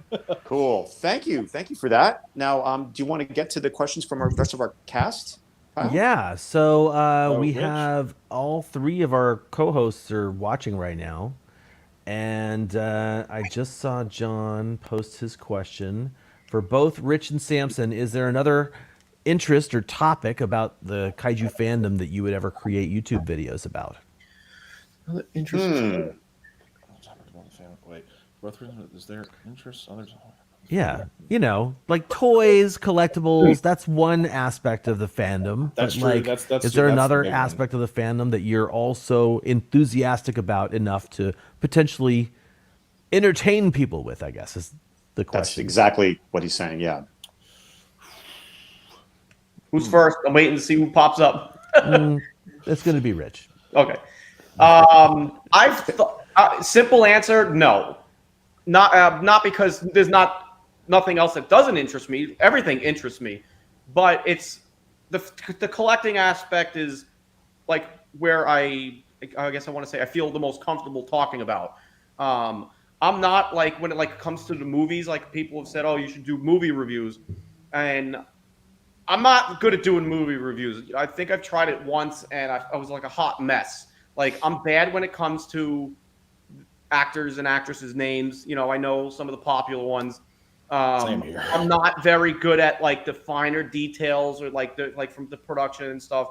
You know, there are people like August Rigoni, like Kyle, David, you guys, Robert Dyer. Yeah, no, kid you, like there's other people that excel with that stuff. Like I would just be doing a video like on a movie review from a fan perspective.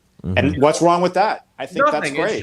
But I feel like there's room for that too, Rich. Just so you know. Yeah. But Sometimes the audience doesn't want to hear all of the technical stuff, which Yeah. some of us get really excited about, like the special effects director and this and that. Sometimes you just want to talk about their feelings about the movie and how it made them feel, and you're perfect at that. So I wouldn't necessarily give that idea up because there's room for everything in this community, and there's an audience for that too. Yeah. I would watch it. Yeah. I mean, but like when it comes to like, clearly we're all content providers here, you know, and in my mind, when I'm creating content, I have my own, recipe for whatever I'm doing, so when it comes to the collectibles, I feel comfortable with what I'm doing, talking about it. Fair Got a great paint job, just whatever, so aside from movies, yeah, I don't know. No. Well, I do know. Sam and Rich did an impromptu Fresh Vinyl Live after hours last Friday night. And they were, as usual, just flying off the, seat of their pants, off the cuff stuff.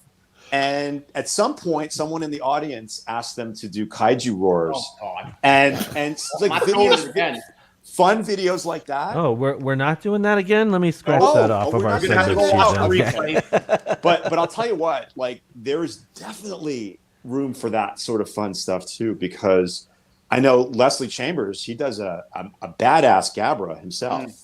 And some people, some of yours were much better than others. And Titanosaurus, right. I did both of those too. You did, yes, you did, sort of. But no,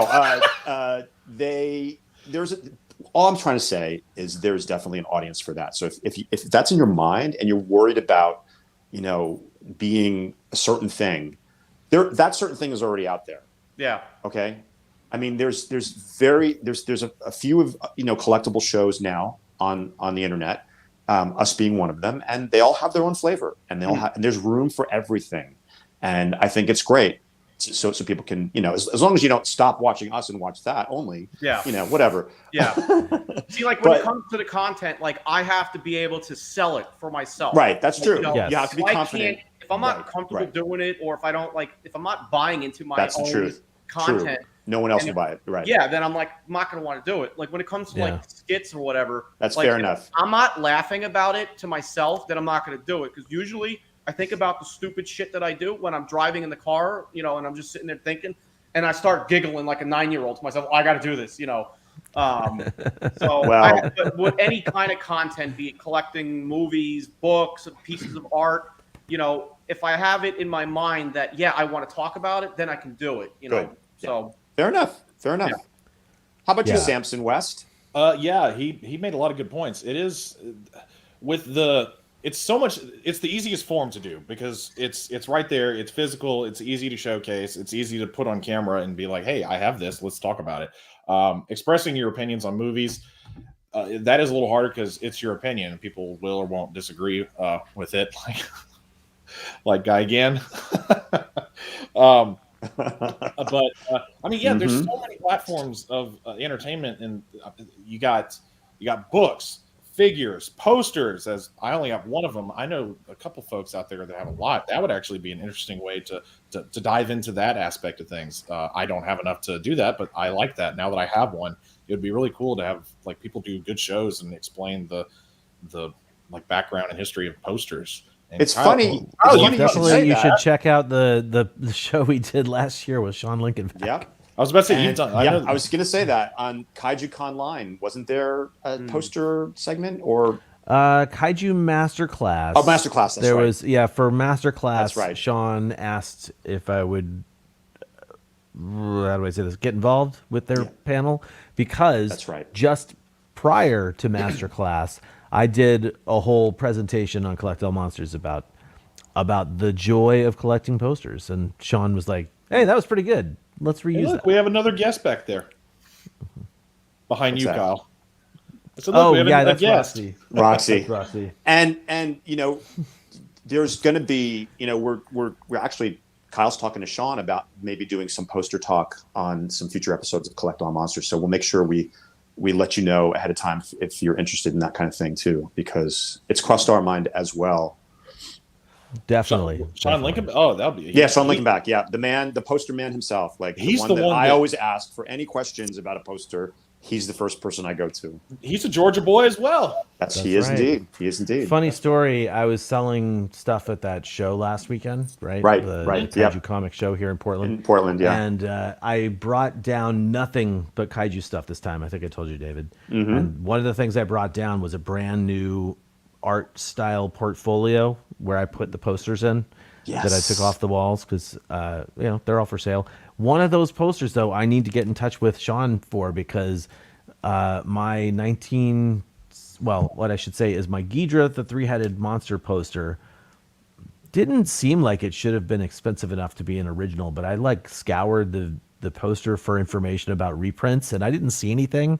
And I'm like, did I really get a poster that old for that cheap? That would be amazing. So I gotta talk with Sean about that for sure. That would be amazing, and you should keep it. Yeah, well, we'll definitely see. keep it if it's original. I mean, I was also kind of the same way with the Tatekan. How do you Tatakan. Tatakan. I should have known it was. I thought it was cheaper than it would have been, but then again, I don't really know what the price range for posters really should be, especially if they're like original prints and whatnot. It was $650 for that piece, but I was told by Sean and some others that's the rarest form is the two-piece poster. So I definitely jumped on it, and it's thanks to another YouTuber out there, Sethosaurus Rex. Seth, Seth. He's the one that I was in my mind. He's the one that has a bunch of posters, and he's always talking about it. He would actually be a really good person to bring into a show and do something. He loves posters. Yeah, he does love posters. He's got a nice collection too. So excellent. Thanks so much. Who we got next? Christine or Leslie? Christine, this is a message out to you. Christine, listen to me. Post your comment, your question. Whoa, Christine, in the chat there, because if you can't tell, I'm throwing them up on the screen here. Leslie Chambers, Kaiju Reviews, asks, and not just a question, but a statement, and not just for Rich and Sam, but also for you and me, David. Oh, okay. Okay. The question it's not a question, it's a statement. It's finish this sentence. Oh no. This may be an unpopular opinion. Oh, he did but not do that. Did he dot, really? Dot. And like Adrian is already like, hey, he's trying to get you guys to lose subs again. He's killing me. So, I guess, you know what, dude? I'm going to give everybody a chance, a running start here. So I'm going to go first. Go for it. And Please do. This may be an unpopular opinion, but I don't think Toho should make Godzilla movies anymore. I think they should just call it good and do other stuff, not necessarily the movies. You know what I mean? Like, I like what they did with the anime. I like that they did the anime trilogy, even though I didn't know those movies, didn't like those movies very much, as Leslie knows very well. So for me, I would say my unpopular opinion is that Toho probably doesn't need to be making Godzilla movies anymore. But prove me wrong, Toho. There you go. Oh no, our subscription count is dropping really rapidly, and our live viewer count also. Just kidding. David, I'm going to let you go next. All right, so you know that this is a tough question for me because I kind of tell it like it is, you know. And the tough part for you, David, is like which unpopular opinion should you share? I don't have that. Just kidding. Many. I'm just kidding. I don't have that many. All right, so there was some news today about Legendary creating a sequel to Godzilla vs. Kong in the Legendary series. It may be an unpopular opinion, but I think instead of having that, we need to have a live-action Toho Godzilla movie for Godzilla's 70th birthday instead of the Legendary mess that we're probably going to get. Can I say something actually about that? You absolutely can. Like, so the internet is very cyclical and stupid. So basically, they've already announced what the next movie is going to be, and it's basically going to be a remake of Son of Kong. So people who are like posting this news with the assumption that it's going to be another Godzilla movie, no. Oh, so it's going to be Son of Kong. I didn't even know that. I think people are forgetting that information that has already been released. That was came out like last year. So still, all right. So let's take the Legendary out of the equation. Okay. Take Godzilla out of the equation. Take Godzilla out of the equation. That's fine. I liked Skull Island. Skull Island was a really fun movie. It was the only Legendary MonsterVerse movie that I actually watched more than once, and I thought it was great. And I would like to see maybe a sequel to that directly, like something that with the same actors, et cetera, et cetera.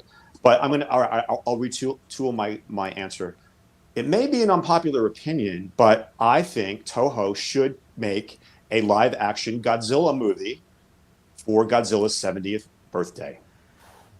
See, all the popular opinions are competing with each other. That's okay. Right? And you know what? He's one of my best friends, and we can do that. No. I just thought that was funny that y'all had y'all. That he'll feel my wrath later. Oh, ditto. Ditto. Yeah, exactly. Okay. Never. Kyle's exempt from that stuff. All right, Sam. All right. Toughy, because there's lots of opinions that can be unpopular, to tell you the truth. All right, let me make some people mad out there. My unpopular opinion is that the Heisei movies aren't really all that great. Yeah, exactly. That's not that unpopular. It's kind of true. It's a lot of people love them. They think it's the serious tone, all that stuff. It's Showa all the way for me, because those are fun. That's how the Godzilla universe started, and I like them. I'm just the serious tone isn't for me. I like the goofy stuff. Clearly, I mean, look at me. That's who I am. That's not so bad, Sam. All right, I guess a lot of people will get I'm surprised Christine's not losing her mind, because Biollante is the best thing ever. Except there for there it is. Right on cue. Right on cue. Right on cue. Way to go, Christine. All right, Rich, what's your unpopular opinion? I am so stumped because you were stumped. I am like having a blank here. The first thing that comes to mind is that Leslie's questions are fucking bogus. Yes. Like I honestly I'm blanking. Like I don't like. I try not to be too judgmental, but then again, I probably am. I am literally having a mind blank here. Is there a figure line that you think Should is we get overrated? back to you? You could think about it. Well, throughout I mean, Rich is the last person in the question book. Yeah, okay. I'm literally trying I mean, to think you could go back to this question before we end the Sure, stream. I'm yeah. saying, so Probably you could. not going to have anything. Okay, well that's all right. That's all right. Every I'm not opinion trying- Rich I'm has trying is to- popular. With what? I said every opinion Rich popular. has is popular. No, but I don't know. Like, I'm trying to think. Like, is it collectible relating? Is it movie Anything. related? I just brain fart. Something in the fandom that people lose their mind over that you're not so stoked about. I don't know, because I usually that's great if you like it, or Pretty sure Leslie didn't even say the fandom. So I think you could pretty much say like, I am really opposed to Proposition 615, and then you'd be good to go. I don't know if we need to dive into The that. Jedi further. were wrong. There you go. Look, I mean, you got Star Wars stuff. They were. I know. Like, I'm trying to look at something that like that. Oh, I don't really like that. I think It's all the good, fresh. dude. I think fresh vinyl's kind of overrated. Yeah. Fresh Vinyl Reviews is a fraud. It's a joke. Right. Okay. Overrated. Rich Eso is overrated. Rich Esco. The self-deprecation counter is going. I'm gonna wait till it gets to the limit, and then. Wait, I do want to go back real quick to the last question. David was asking, where you guys were asking favorite collectibles. Yes. It did pop into mind. Cool. And it's this picture of Nakajima that I had signed by him at one of the, Monster Mania, I think in 2015. So he signed it. And also his daughter Sonoe did as well. That's very great. special moment, because I asked Jim Cirinella if I could have her sign it, because I felt that she's a big part of his life. Clearly, she's his daughter, but she's was always kind of just in the background helping her dad sign the autographs. So when Nakajima signed it, and then he thought he was ready to take the picture, I was like, oh no. I was like, and I looked at Sonoe, I was like, you sign it. And she got emotional. She teared up. Made me get goosebumps. I'm getting goosebumps now just thinking about it. So she signed it. And now what's even funny is that when she was signing it, Nakajima did a number like this to me. I kid you not. He just kind of looked over to me like you little turd. Kind of like, look. But I hope he was happy, but I wanted to put his daughter on, full blast there basically and make her feel special because she's a part of it too. So I think he was stoked, Rich. That was a look of approval. Yeah, I mean, and he was probably like, good for you, man. You asked my daughter, who's helping me to these conventions. I think it was a look of approval that maybe was across his face at that time. Yeah, I think so too. I hope so. I definitely think so. This That's is such a great it's also personal a piece. I 64 love that. piece too. So his autograph is right here, and then Sonoe's is right here. Perfect. That's awesome. That's so great. Fantastic. Okay, so Nice. we had Christine pop her question in the chat. Christine's question for you two is, what's your favorite thing about creating your videos? That's an easy one. Well, if it's easy, you go ahead. Take it away. All right. Well, I kind of touched on it anyways earlier, but it's the fun part. If I could, talking about toys is easy and all, mostly for the most part, but it's having fun doing it. I have fun editing. Clearly, I really enjoy going back and polishing the review with photos, the pan and scans, and any of the other silly stuff that I do, the skits or whatnot. But if I could have fun doing it, then that's where I enjoy it literally. Because if I'm bored sitting here, like, all right, here we got the Godzilla 64. It's got dorsal plates. It's painted charcoal gray. Blah blah blah blah blah. That's that. Whoop-de-doo. Here's your toy. That's not fun. Actually, it would be fun to do a review like that where I just basically just didn't care, but as a play. So it's the fun factor for me, and especially if I could laugh at myself, which I usually do. Like I said, when I'm doing these skits, I do it in my head first. And I'm like, yeah, I got to do that. Sometimes I got to write notes. I got to make sure to smack myself in the face with a rubber chicken or something like that. Over here chilling with a broken neck. But yeah, if I think Christine asked about him earlier. Yeah, he had a broken neck. Asked about Phil? It's Phil right here with a broken neck. I can't point right now. But, one of my I see him. He's How down do there in you the break a corner. rubber chicken's neck? How is that possible? Well, the thing in his throat. His the throat's thing in his broken, throat. basically. Oh, okay. My buddy's All right. my buddy's kid was over, He was running around with Phil around the house, and he threw him and he broke his neck. Oh, Phil. Shame. So does he honk anymore or anything? No, he's like this. Oh, you should do one with that, with the injured Phil. That'd be funny. Oh, I should get him a neck brace. See? You should, oh yeah, there. See, you're already Yeah. thinking of the next thing, but you nailed it, man. It's about being fun. Fun Taking fact. ourselves not too seriously. Yes. And we always try to inject that into our collectible monster shows to have fun with each other. And that I think is infectious. And I think a lot of the audience really gets into it when we are actually having fun interacting with each other. And, again, don't take yourself too seriously. Yeah. I clearly Get some information across to the people who want to hear some stuff, but have fun. And when it stops being fun, that's when it's over for me, when I stop enjoying it. And I really do enjoy this. So I'm not going away. You better, yeah. What's David trying to say? No, here, nothing. No. I'm only Don't read kidding. anything I'm into only that. kidding. Rich, something I just wanted to piggyback on. You said the thing about like if you're driving home from work and you're thinking about the skit that you're writing, and if it makes you laugh in the car or whatever, then it's a good green light for you to go forward with it. I have the same kind of thing where I will make myself laugh, but then I use Lady Kyle as my barometer, and I'm like, so I was thinking about a cool idea. What do you think? And she's awesome because she's always open to me talking about that stuff. But definitely, if you can't entertain yourself, right, then why are you doing it? So I completely agree with you there. Samson, I think you need to answer Miss Christine's question next. Well, yeah, Rich pretty much covered it all. Yeah, you gotta have fun. It has to be something that you genuinely think is funny or interesting, and otherwise it's just cookie cutter. Like, just this is what it looks like. This is what it can do. There's the information. You got to go with it and just have a good time. And that's why I started doing not just figure reviews. I went into doing skits, just random things that pop into my head, but sort of kind of relate to the fandom at the same time. And if I'm laughing while I'm sitting there editing it, and then like make the whole video and laugh while I'm watching my finished thing, that's what it's all about.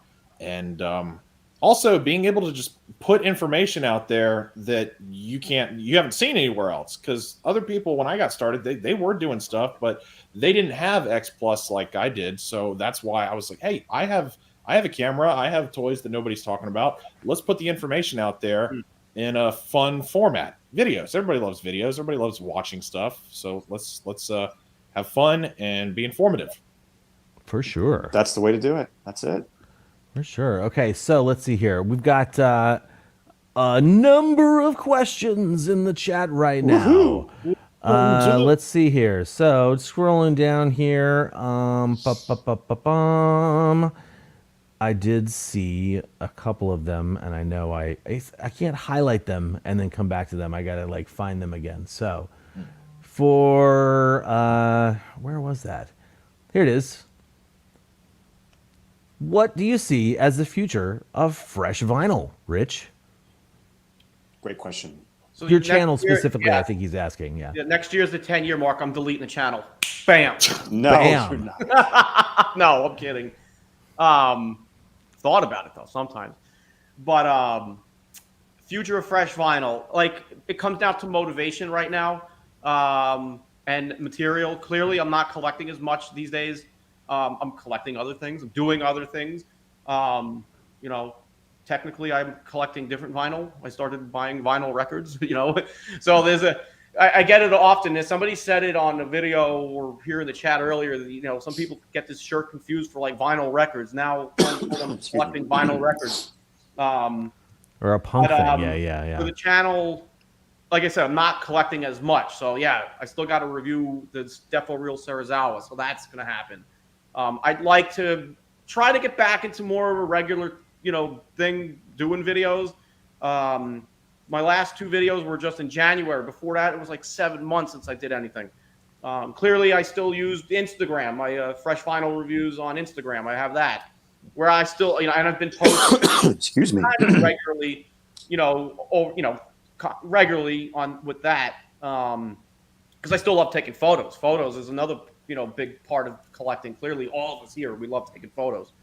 You know, even Friday night, Sam and I did like a Fresh Vinyl After Hours thing. You know, it was like maybe I could get back into doing something like that, a Friday That was night. the best. That was great. Or maybe the next time Collect All Monsters is doing their live stream, I'm just going to go on live at the same time, and we're going to have like Monday Night Wars, you know, like WCW and WWF.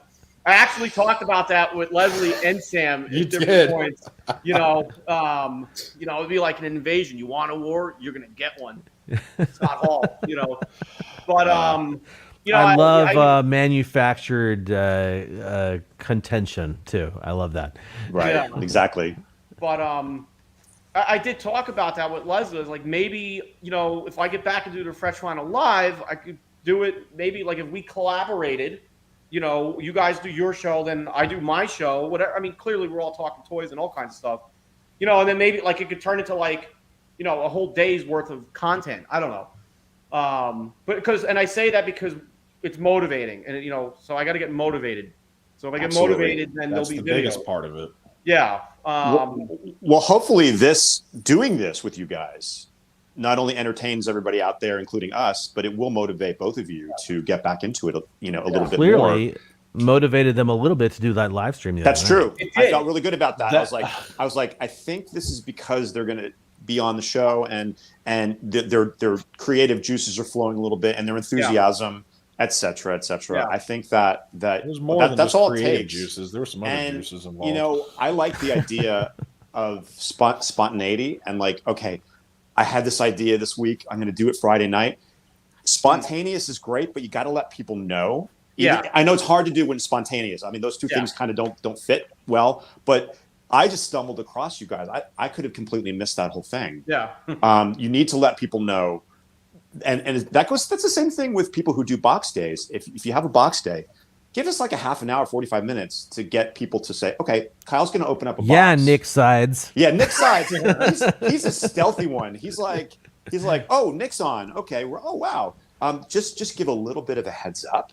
And that way you'll have more of an audience. People would be there to sort of, and we can spread the word and all that stuff. So like, spontaneity is good, but to a point, you got to let people know. Yeah. Because if they don't know it's on, they ain't going to watch it. Yeah. Like Friday night, I didn't really care if anybody knew or not. You know, I was like doing this. Like I was trying to motivate Sam. I was like, let's do this because I'm motivated. And if I don't get something going, then I'm just going to go park my ass on the couch and play Warzone. Boom. You know, that's what I normally do. You know, as fun as it was, the only issue I had, there was, which I bet all y'all saw at the same time, is that it was like I was already 75% into my evening. You were just getting home from work, and I was, it was fun, but I again was a bit much because it was late, and we stopped at what 1 something in the morning. Can't do it that late anymore. Well, it's late for you guys, but on the West Coast, we're pretty good. We're still like 10 o'clock. You know, it's not so bad, but yeah, I mean, hopefully it will motivate you to do more. Is there another question up there, Kyle? Oh, there's tons of questions up in this. Sorry, Rich, I didn't mean to cut you off. No, you're good. You're good. I'm just saying it is motivating. Clearly, I said in the chat a few days ago, I said I wasn't I didn't even want to make a video thing, you know, because I wasn't motivated. I do apologize. Like I came out like, no, I don't want to do this fucking homework shit, you know. And then after, you know, I was like, all right, I got to get motivated, and you know, I'm motivated now, absolutely, you know.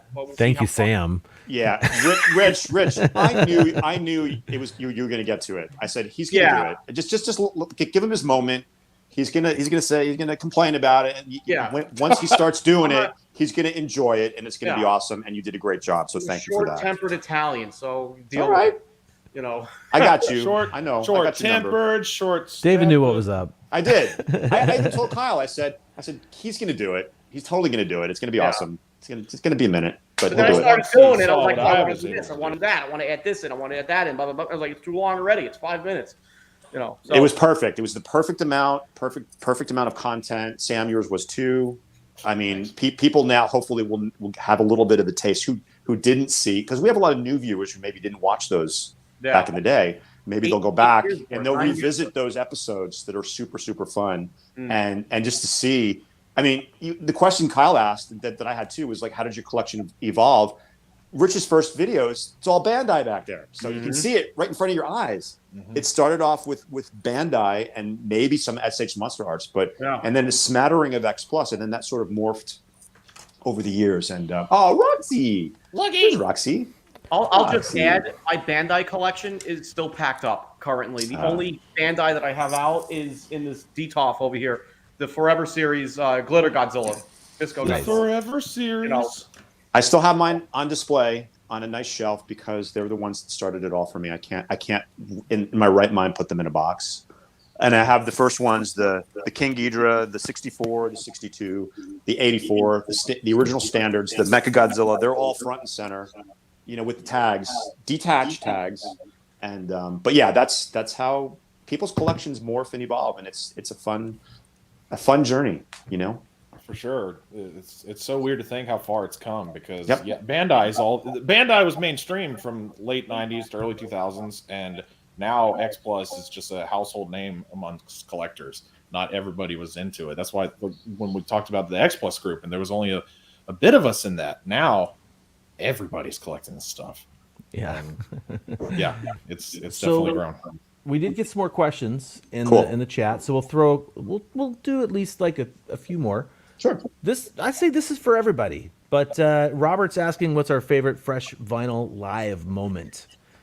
I think y'all already said when I my know mom mine came is in for there. sure. That was good, Sam.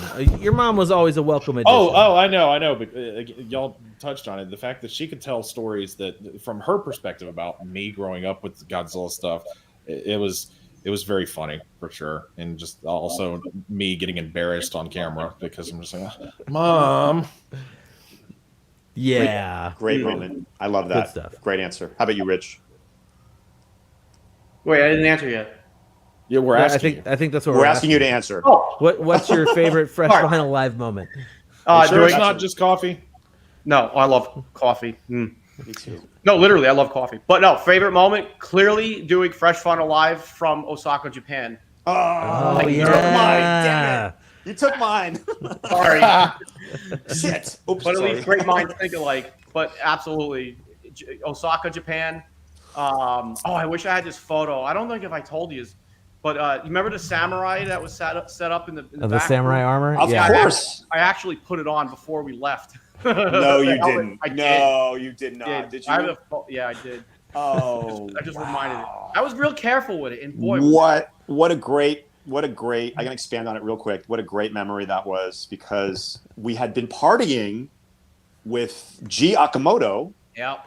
at Kaiju Sakaba and drinking quite a bit of highballs, if I might remember correctly. And we went back to Keith and I were staying at a different hotel by Osaka Station, and these guys all rented that guest house, the samurai house they called it. And we all went back there after our dinner, and we had toys with us and everything. And we did the Kaiju Cast broadcast and the Fresh Vinyl Live, during that time. And it was just so much fun. I started off really great and energetic and enthusiastic, and I had way too much whiskey highballs. By the end of it, I'm like, my head's going down on Kyle's shoulder. I'm like, Yeah. I was like totally like losing energy, but I remember it being so fun. And Keith being like out in the audience, like, wake up. but because that day was so full and so, it started so early. And the end of the story is Keith and I were too drunk to make it back to our hotel. So luckily you had an extra bed in that big house, and we crashed. For sure, yeah. And we did that train ride of shame at 6 a.m. with the other drunk Japanese salarymen going back to the hotel. But I'll never forget that. That was a great moment. I do have another one, but you want to go next, Kyle, or do you? Actually, I'll have you go next because Okay. I'm trying to get that picture of us at Osaka. Oh, perfect. Oh, my See if God. I can get it to show up here. All right. So since Rich took mine, that was like the quintessential Fresh you Vinyl said Live it. moment for me. There's another one that's pretty interesting, and all four of us are involved in it. Sam was involved in this one too. It was G-Fest. I think it was 2018 or 2017. It was the last one that Sam went to. It was. And the it was last one I went to was 2015. It was Kyle, myself, Samson, Rich, of course, Christine Chapin, and John Bumpus. We had Rich invited us to be on his Fresh Vinyl Live panel, and it wasn't in a big ballroom. It was downstairs in a smaller room, and we had standing room only. The whole thing was packed, which was good for our confidence because it's really hard to fill that whole big giant Ballroom 1, which whatever. But we had a full house. I mean, sure, I guess it's hard. Anyway. Yeah, I know, whatever.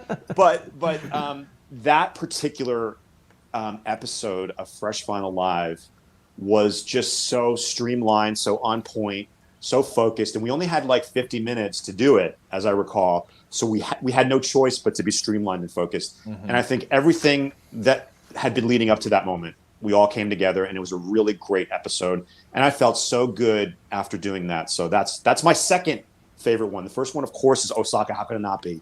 But that's my second favorite. So hopefully you guys had fun doing that one too. Absolutely. First one at Man, I remember that I kind of was that the first one at G-Fest? Yeah, that was the first. Yeah, that was the first. Wow. Well, that was my favorite. I liked it. It just came together. I remember after the show, you told me, Samson, why didn't you really even say anything? You barely talked. Oh, there it is. I just remember I didn't have. That's us at. Look at that. There's the Osaka house, but there's a samurai armor right behind David. That's David behind John's. Yeah, behind arms, John, probably falling asleep a little falling bit. asleep there. Are we drinking beer or sake? Or what do we drink? What is that in our hands? I think the deal was we had beer on the way back see it anyway. Under the table. Well, there's a beer right in front of John. I see that. Yeah, I definitely had beer when we got back from that night. I immediately went across the street from the house to the grocery store and grabbed a whole bunch of beers. But that bottle in the center, that looks like it's a liquor bottle. It's probably I think I was doing shots. I don't think I was doing beer. Big mistake. Nice. Well, there you go. That's us in Osaka. Oh man. With our fresh vinyl haul in front of us, like we were all showing off our. I see our Pandan. Stuff. There's Pandan. Yep, there's Pandan. Yep, Twin Tail. Wow. John's Bullmark Gabbara. Yeah. Is that a all sorts of stuff 55 in there? 50? Yeah, it is. It's the color. Yeah. I see a 25 Gorosaurus there too. Is there a Gorosaurus somewhere there? And I don't know what the heck that is. Oh, wait. There's Rich's Yamakatsu King Ghidorah that I was going to get, but he got it before I could get it. Popey. Sorry, Popey. Yeah. This guy right here that I ended up finally getting. But this was in the showcase in the Osaka Mandarake. And Rich just happened to turn the corner faster than I. And he grabs it, which is all fair is fair. I was not angry or anything. And the funny thing is, Keith only responds to certain toys and figures. He's like, "Why didn't you get that?" I'm like, "I couldn't get it. He got it first. What am I going to do? We'll tackle him?" I mean, but this one, I ended up getting this at a later date. It's essentially the same thing. But you did get that piece that's on the table. I think it was that day. Yeah. In the Osaka Mandarake. Yep. The one.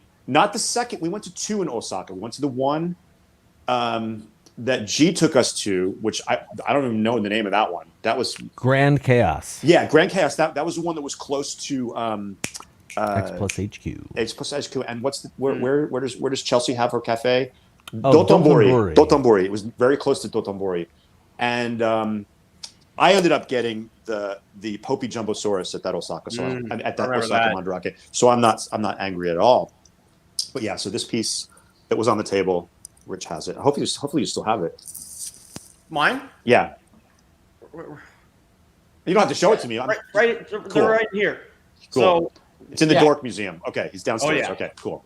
But yeah, that was on so many levels. Whoops, I just almost knocked my phone over. I'm so excited. On so many levels, that trip and that experience was just gold. Oh, there we are again. Yep. Oh. Aw, all right, there we go. That's great. So I guess that's up to me. What's my fresh vinyl moment? Oh man, there was a ton of fun stuff, but I think the one that I remember the most, at least being sort of the most excited for when it was happening, was when I was in Japan that first time in 2013. Right. And I was like, "No, Rich, I really want to be on this." And I told my wife, girlfriend at the time, right? We were in the hotel room, and I'm like, "This isn't going to take that long. We're going to be here at the beginning, and then we're going to bail." And I had my Godzilla Kigurumi with me. Yes. And I started our connection in that, but then I was like, "This is too hot. I don't want to wear this." So once you actually started the stream, I was still wearing it, but didn't have the hood on. Anyway, that was probably my favorite moment. I remember coordinating with you for that. Yeah. Yeah. Good times. Absolutely. I remember that like it was yesterday. RCA is asking if there are any, I think we're going to get to general collecting questions here. Are there any figures that you've immediately regretted buying after it arrived? That's a great question.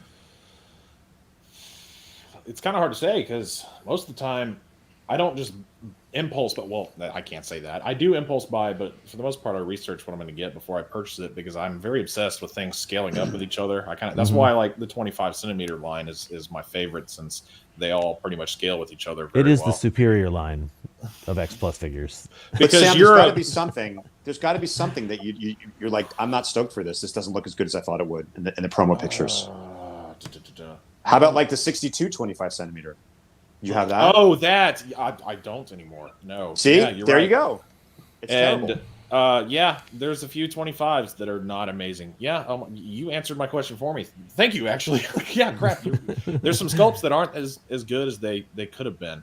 That was the very first light up that they ever did. So they missed the mark on that one. They really struck out on that face, one big time. It was no. It can be the legendary Wolfman versus Godzilla suit, maybe, I guess, since it's a rougher looking version of the 62. But that's there we go. Yeah, that one's pretty rough. What about you, Mr. Eso? 3 come to mind. 25 centimeter Shin Godzilla. The first one. The first one, yeah. And I actually had bought both versions. I think the standard and the Rick. One was roaring, and the other one was closed mouth. Right. And I thought, like, in my mind, I was like, "Oh, it looks great." But then I started looking at it. I was like, "Actually, it doesn't really look that great. The detail was kind of muddled, soft. You know, it wasn't depth." And I'd say like wasn't a lot of depth. So, and I had since sold both of those. And then the SH Monster Arts Shin Godzilla. I had done a review for that, and I was like all talking up how great it was.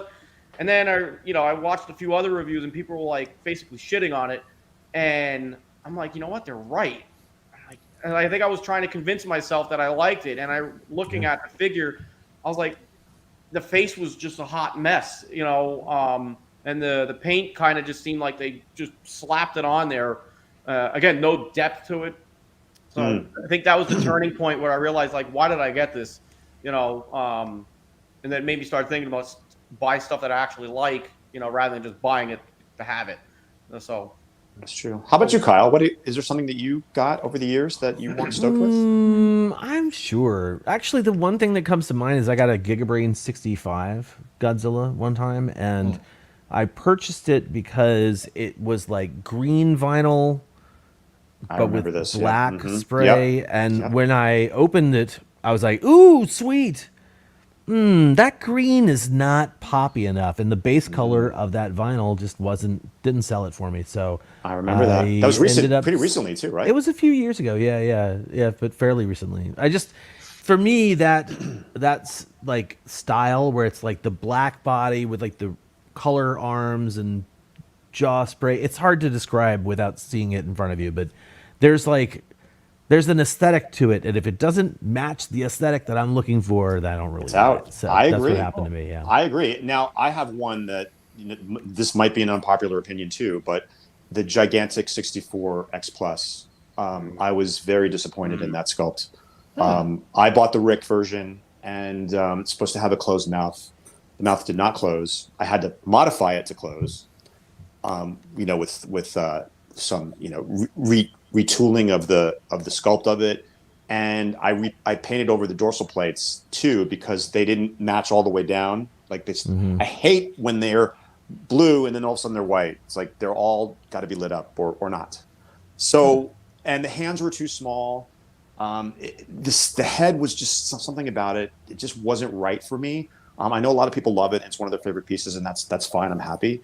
But for me, being the 64 aficionado, that I am, it wasn't floating my boat. So I actually was lucky enough to sell it to someone who loves it, and I'm very happy that person loves it.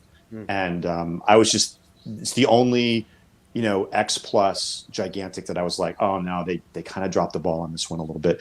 And I know Leslie is hoping that they'll redo another X Plus gigantic from a different, like a favorite sculptor's line gigantic of the 64. The but M1.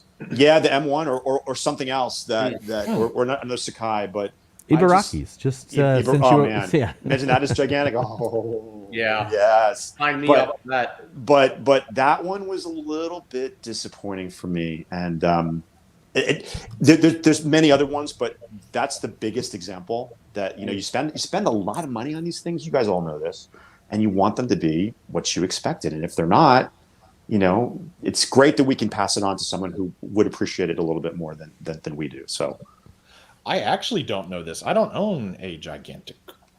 oh, you don't? I don't own any. Okay, that's okay.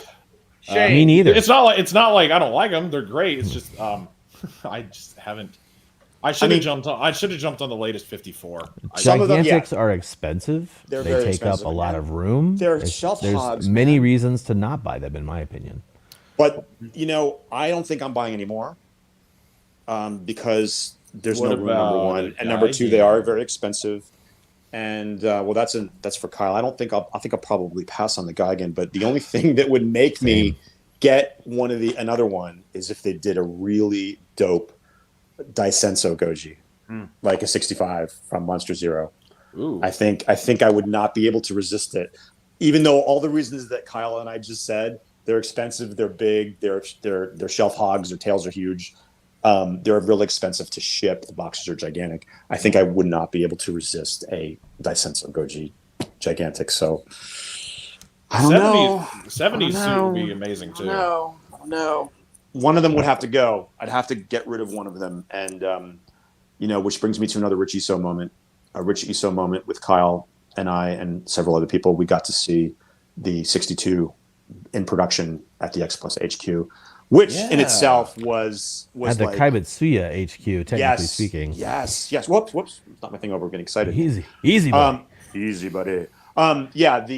We saw some of the X Plus figures being actually getting ready to be produced or in production, and then we did go over to that awesome studio and see how they actually go about sculpting these gigantics, and it was In clay form, like amazing. And I'll never sell that one. I'll never sell the gigantic 64 because of that reason. It's very, very nostalgic. It's like getting it signed. I mean, we saw it, in its infancy.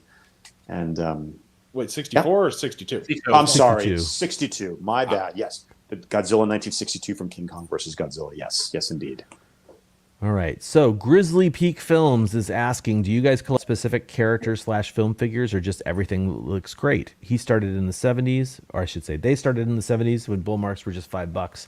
But now, as they all cost a tad more, pick just Showa era. So how about you guys? Do you collect specific things or you just do whatever floats your boat?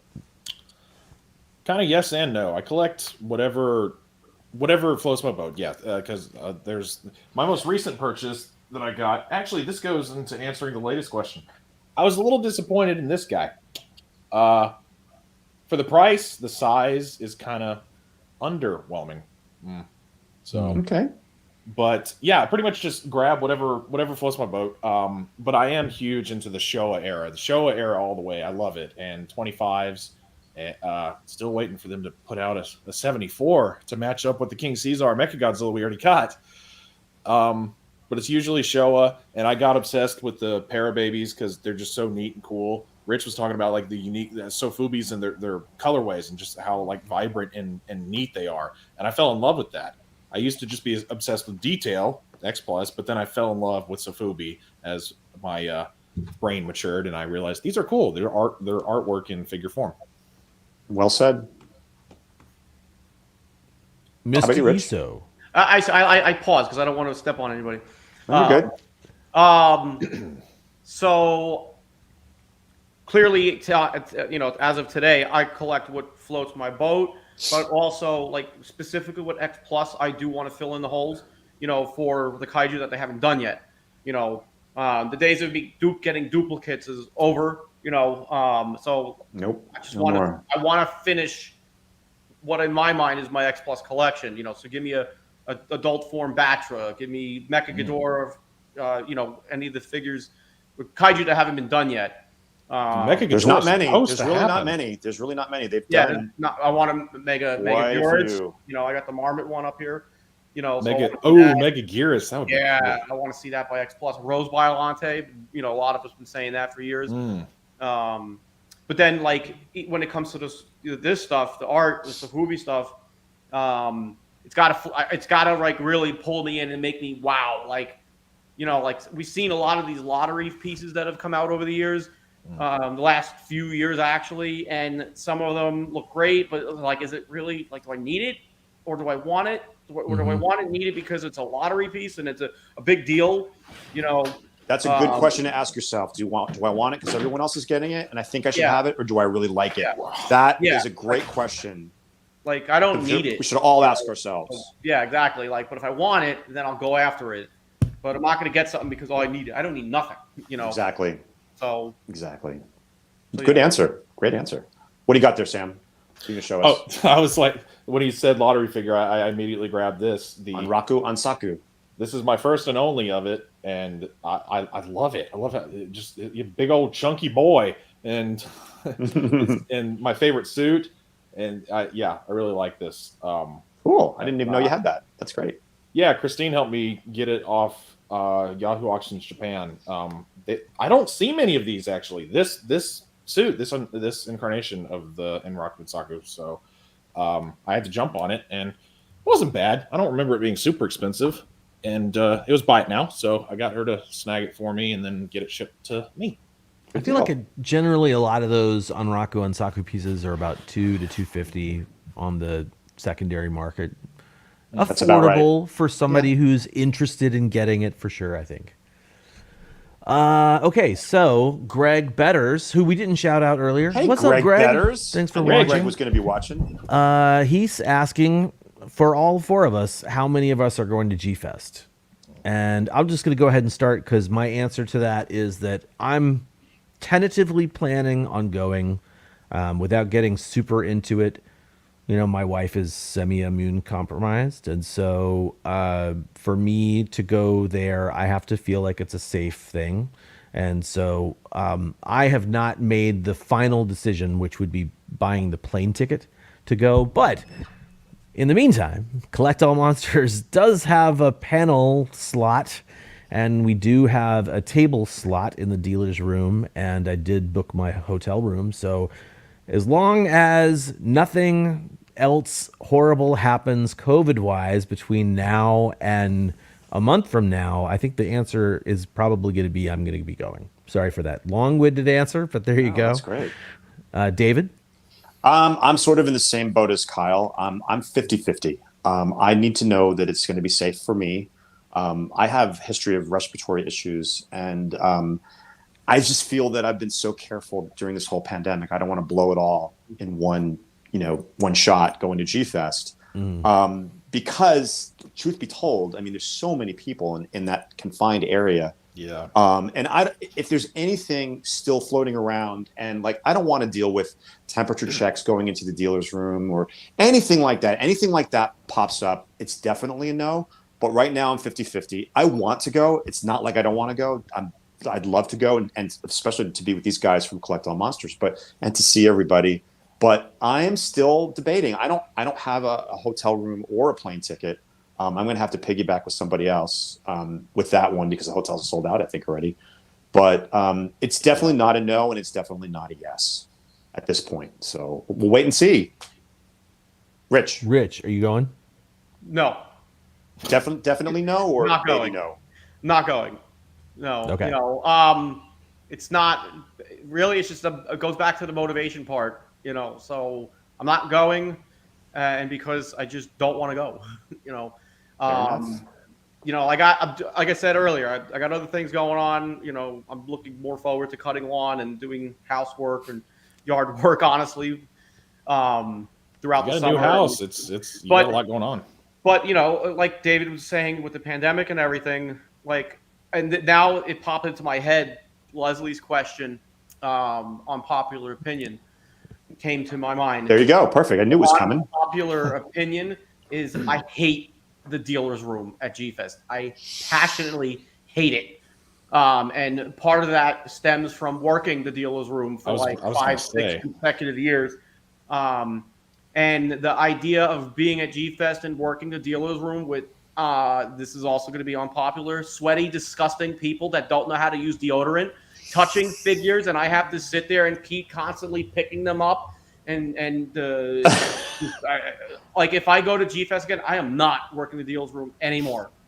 I And tried to say that exact gonna thing, do but it. a little bit more diplomatic. Yeah, well, I'm not. I'm just going to say it. Like I don't give a shit. Sorry, but you're not people, wrong. People You're not are wrong. slobs. So Yeah. throw the pandemic on top of it. Like, oh, that's a recipe for disaster. You know, It is a recipe for disaster, I just- and that's exactly what I was thinking too. I mean, I always get like some kind of sick after G Fest. Yeah. On a Oh, good really? year, I'm anyway. sorry. No. Not like deathly ill, but you catch It's the something. con crud. Yeah, That's what he's yeah. talking about. Yeah. And here's the thing: it's like I'm taking time off from work, vacation time. How is that vacation to me if I'm working in the dealer's room for 3 straight days? You know, yeah. not to mention Yeah. people are always coming up talking to me. You know, and then like, yes, I know it's vacation. I like to have a good time. I do drink. Yes, it's a vacation. You know, but having to talk constantly throughout the dealer's room, I'm like. All right, real quick. Anyway, I wanna so no, I'm not piggyback on that again. One thing I have to say about Rich Eso, he's a lot of things, but he's a really good man because I have seen him in action at G-Fest when he's having a conversation with a group of people. Some kids will come up to him and say, "Hey, aren't you Rich Eso from Fresh Vinyl Live? Can I have your autograph?" He stops what he's doing. He talks to them like adults. He treats them really well, and he's very kind to the people who come up to him. And I think that is a class act right there. And I've seen it every single year you've been there, and I Absolutely. really and Yeah. I see that. I see that. That's you not know, a turnoff, by the way. You know, I don't No. want anybody to mistake that. No. I don't enjoy that, but No, I'm not saying it's a turnoff. I'm just yeah. saying that you treat every single person like, you know, the first person that came up to you during the show. And I think that is a class act. And I just wanted to point that out. I want to Because- piggyback off of you saying that when he does those Fresh Vinyl Lives of having like other fans come up to and talk about their purchases, those videos where Those are it's like gold. maybe- Yeah, those are great. Those are so great because you can really see it in Rich and in the fans. You're both having a good time doing that together. You're engaged in what they're coming up to show you. You're not just like, that's you actually like really express your excitement for them being excited about the figure purchase.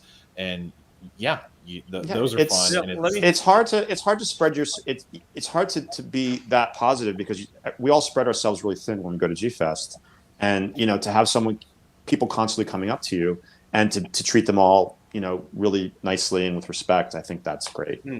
Let me tell you about like, you know, what you bought at G-Fest video / panel that it turned into.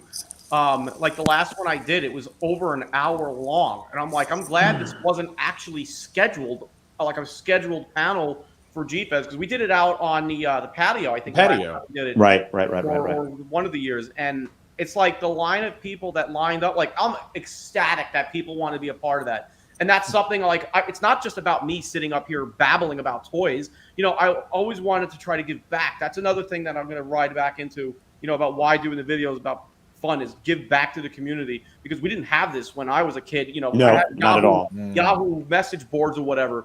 You know, so the fact that at G-Fest doing what you bought at G-Fest and the line of people, like it's a little overwhelming. I'm like, holy crap, I got all these people to go through. You know, but it's great. You know, I'm happy people turn out for that, and it's a lot of fun. I love, you know, and I try to be whatever it is that I'm doing, you know, to give that person that spotlight. And you do it. You do it really well because they keep coming being back. a good guy. Yep. It's not about that. It's just I want to give other fans a platform to be heard. You know, no different than this show is. You know, or any other kind of content that everybody's providing out there. I mean, just imagine if, you know, I imagine if a little David went to G-Fest with my parents, which God forbid that would never happen. But they took me to G-Fest and I got to meet somebody like you or Kyle, who I would, you know, listen to or watch.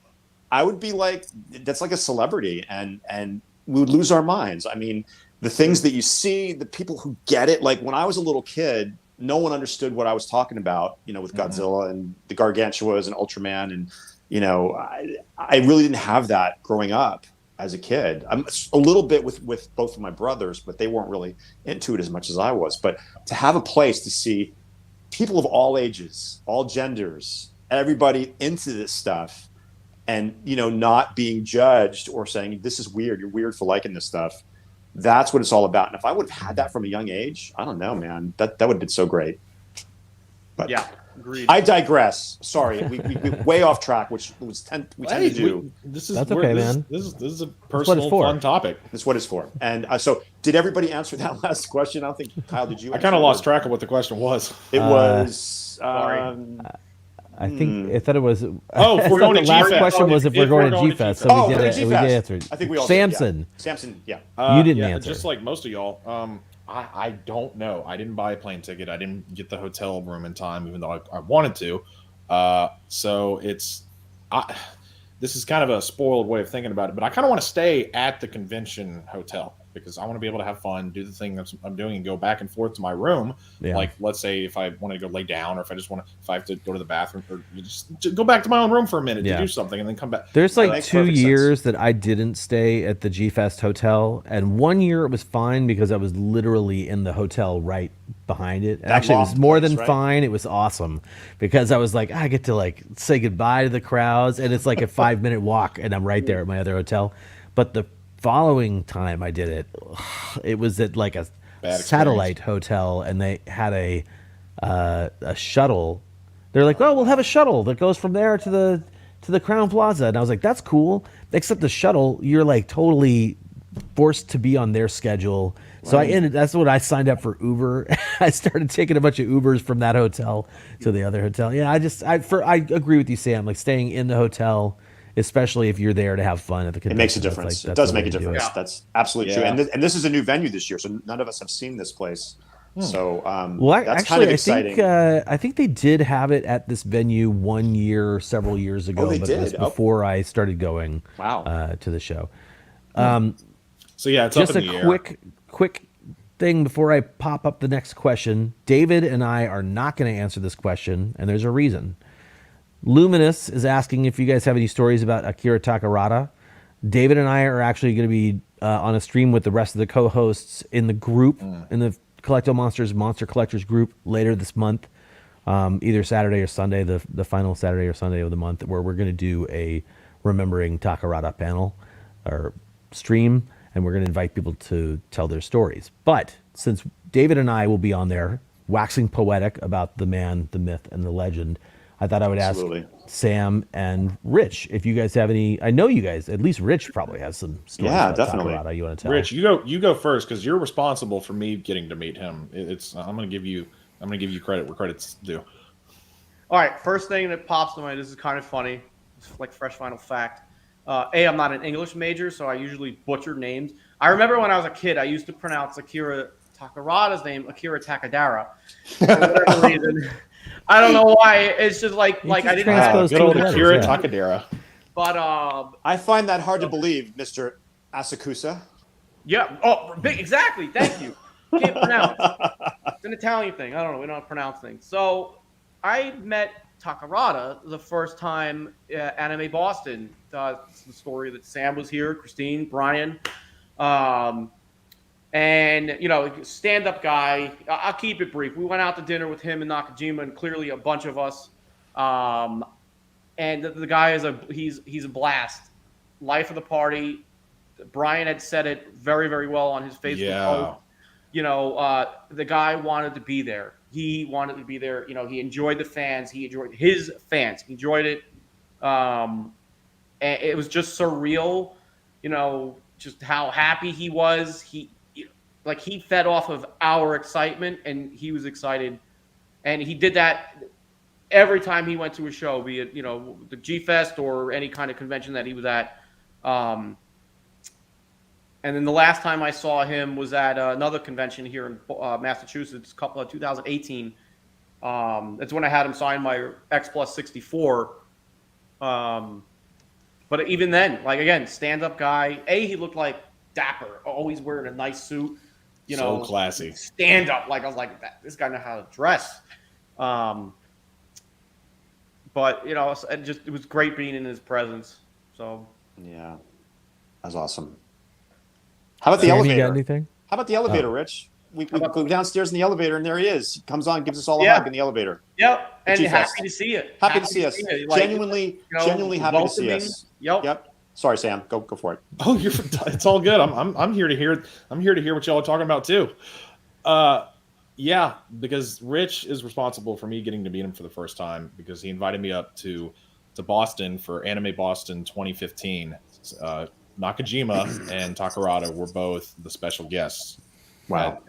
And we got to go to a special dinner. We paid for a ticket and got to go to this special dinner that Nakajima and Takarada went to as well. So we got to we partied, we had drinks, we had food, sushi. We're at this awesome sushi venue, and we just got to have the night of our lives, meeting these two men that we idolize. And he had such a good time. Brian mentions it all the time, and he has the bottle still. Takarada ordered a whole bottle of sake, and we went around and just had shots the whole night. And he called me and Brian both Mr. Sake because we kept up with Takarada the whole. We kept up with him the whole night. That's we were awesome. able to hold our own, which is, I guess, that's saying something. I'm like, oh, cool. We can. I've never had sake before, and we did it with him the whole night, and didn't have to be escorted out of the restaurant in a wheelchair. So that's such a great story. Wow. But Brian has the bottle, and he brought it to the convention that we went to the next day and had it signed, and he still owns the bottle, which is amazing. And Christine got a little fancy girl drink one, and she got it signed. And I have it somewhere. Oh, I have to find it because I'm like, I can't lose this. He gave us his personal business card. He handed that out to each one of us that has his email contact information, his office phone number, and all this stuff. And it has his name on it in Japanese and English. And I have one picture. I posted it online. It's the picture, the black and white picture of him going like that. I had him sign that, and I want to get that framed and then have the matting with the little piece cut out right underneath it. The card can be framed in there. Oh, that's perfect. Put it in there. That's a great idea. That signed photo that I have with him. But is that the movie still from Mothra vs. Godzilla, where it's kind of like? Mm-hmm. Yeah, the 64. Where from the poster. That's the card itself is gold right there too. That he gave you his business card. That's fantastic. You guys are welcome to come on and share your stories with us. There's an awesome video. Everybody's doing it. Everybody's doing it. Rich did we did the best video because after that dinner, we came back to his house and kept the party going. It was Rich, his wife, Brian, me, and Christine all talking about what we did at. We just got back from that evening, and we did a fun video that's on Rich's channel of us talking about that night and what we got. Well, feel free to repost it and collect all monsters. I think that would be. I think people would love to see that, including myself. For real. It was the right. best. He's such a even though he's gone, he still is the greatest. So classy, Agreed. So talented. So he impacted all of our lives, which is why it was such a heartbreaking and emotional day. I choked up hard when I got home, started reading everybody's posts and posting my own thing. I was shook. I was absolutely shook. Getting to meet him made it all the more personal because you got to know for a fact that he was as awesome as we thought he was. Yeah. For sure. Okay, so back to some of the questions. When you guys have, this comes from Wander This World 97, when you guys have house guests and they see your collection, is there a specific piece they gravitate toward or seem to gravitate towards? These are great questions, people. Sam? Anybody see your collection anytime recently? No, I haven't had guests over in quite some time because of the whole pandemic. I mean, unfortunately, that didn't stop me from having COVID a couple months ago. It was pretty rough. But when people have come over, they always gravitate towards the big ones. So her and the ones up top that you can't see, the 2X Plus Ghidoras that I have. I have the 64 and the 68. And the people recognize Kumonga because he's another huge one too. They really big like footprint. Yeah. They love the big ones because it's hard not to. Makes perfect sense. The biggest are the most impressive. I mean, God, Dave, if I came to your house, I'd probably go nuts. You have a wide variety of things too, so it wouldn't just be the big ones. It'd be like all the unique pieces that you got. True. What about you, Rich? So literally this whole room, I don't know. I think, yeah, so it's just a Detolfs When I have friends come over that haven't been here and they see this room, it's like wow. Again, it's was supposed to be like on the floor plan, a formal dining room, but it's turned into a dorkseum, what I call it. I love it. And like I said, like this, all the X Plus is upstairs, but I got like the art pieces, so this feels like it's my own like little art museum in here, because it's not just Godzilla stuff. There's some Star Wars stuff. I got some grunge art on this wall. I got the autographs over here. I got a clock that tells the time. I see a severed head over there on the floor. Yeah, that's dug on a stick. But I'm not even done with this room. So really, when people come in here, like they're like, clearly with all the stuff that's back here, I don't think anything. Actually, I don't think you could see him, but Billy, you can kind of see. I see him. A little bit. I see his arms. Oh yeah, his arm is the Billy doll. A lot of people gravitate towards that because it's a replica. Oh yeah, there he is. So Oh, yeah, you're a huge Saw fan. That's right. yeah, I would gravitate away from that, right. Yeah, some people like, It's pretty some people freaky. like this room. to be perfectly honest with you. But You got that thing signed by like all the guests, right? Or all the people in the movie and stuff. by Tobin Bell and Shawnee Smith, who were mainly Tobin Bell's Jigsaw. Oh man, But, oh man, Rich should have been with us at Monster Palooza in 20 whatever year that was. They had a little 2016. kid dressed up with the mask on, riding a tricycle all around the aisles at Awesome. Monster Palooza. I was like, this thing is funny. freaking me out. Yeah. So your room is really like curated with all of your collectibles, not just Godzilla. That's why it's really people like digging. Yeah. Like if you look above me, is the Death Star back here. That's Nice. my Christmas tree topper. I was wondering what that was. I couldn't tell if it was a round mirror and it was reflecting No. because it's kind of bright. And I was Plays the okay. Star Wars theme. It comes with a little lightsaber. You hit the button and the Star Wars theme goes on. That's awesome. That's cool. But this whole room is it's people just gravitate. Like there's a lot of different things in here, So I Nice. can't. I don't know. There's not. Is one it? specific. Do you say it's a dining room? It's supposed to be a dining room. Yeah. So is this sort of open, right? So you've got like an entrance and an exit to it, like people Yeah, would there's walk two- through it normally. There's 2 points. Yeah. So yeah. eventually, I'm gonna I need to finish it. I got some stuff down here that needs to be hung up, autographs. There's another pice of art over there. Somebody actually. I was trying to see what drew that me. was. They drew me. Neil Winslow, his name is. He did this drawing some years ago. Just gonna let it speak for itself. Oh, is that you? Yeah, it's me fighting Godzilla 64. Oh, that's cool. That's so super cool. I gotta finish this room, and eventually I'll want to do a collection update. Of both rooms. That's so. So, Yeah. Such a but unique yeah, piece. so Dorkseum. I would probably gravitate towards the Rich Eso action figure because you're the only one of us that I know who has their own action figure. I was going to ask, I where think is that? that's so cool that you did that. I think it's upstairs with the X Plus collection. Up there. Okay, it's where he belongs up there. It's like Where's Waldo? You But who try to has find their the own Rich action Eso. figure? This guy. right? This guy. Ridiculous.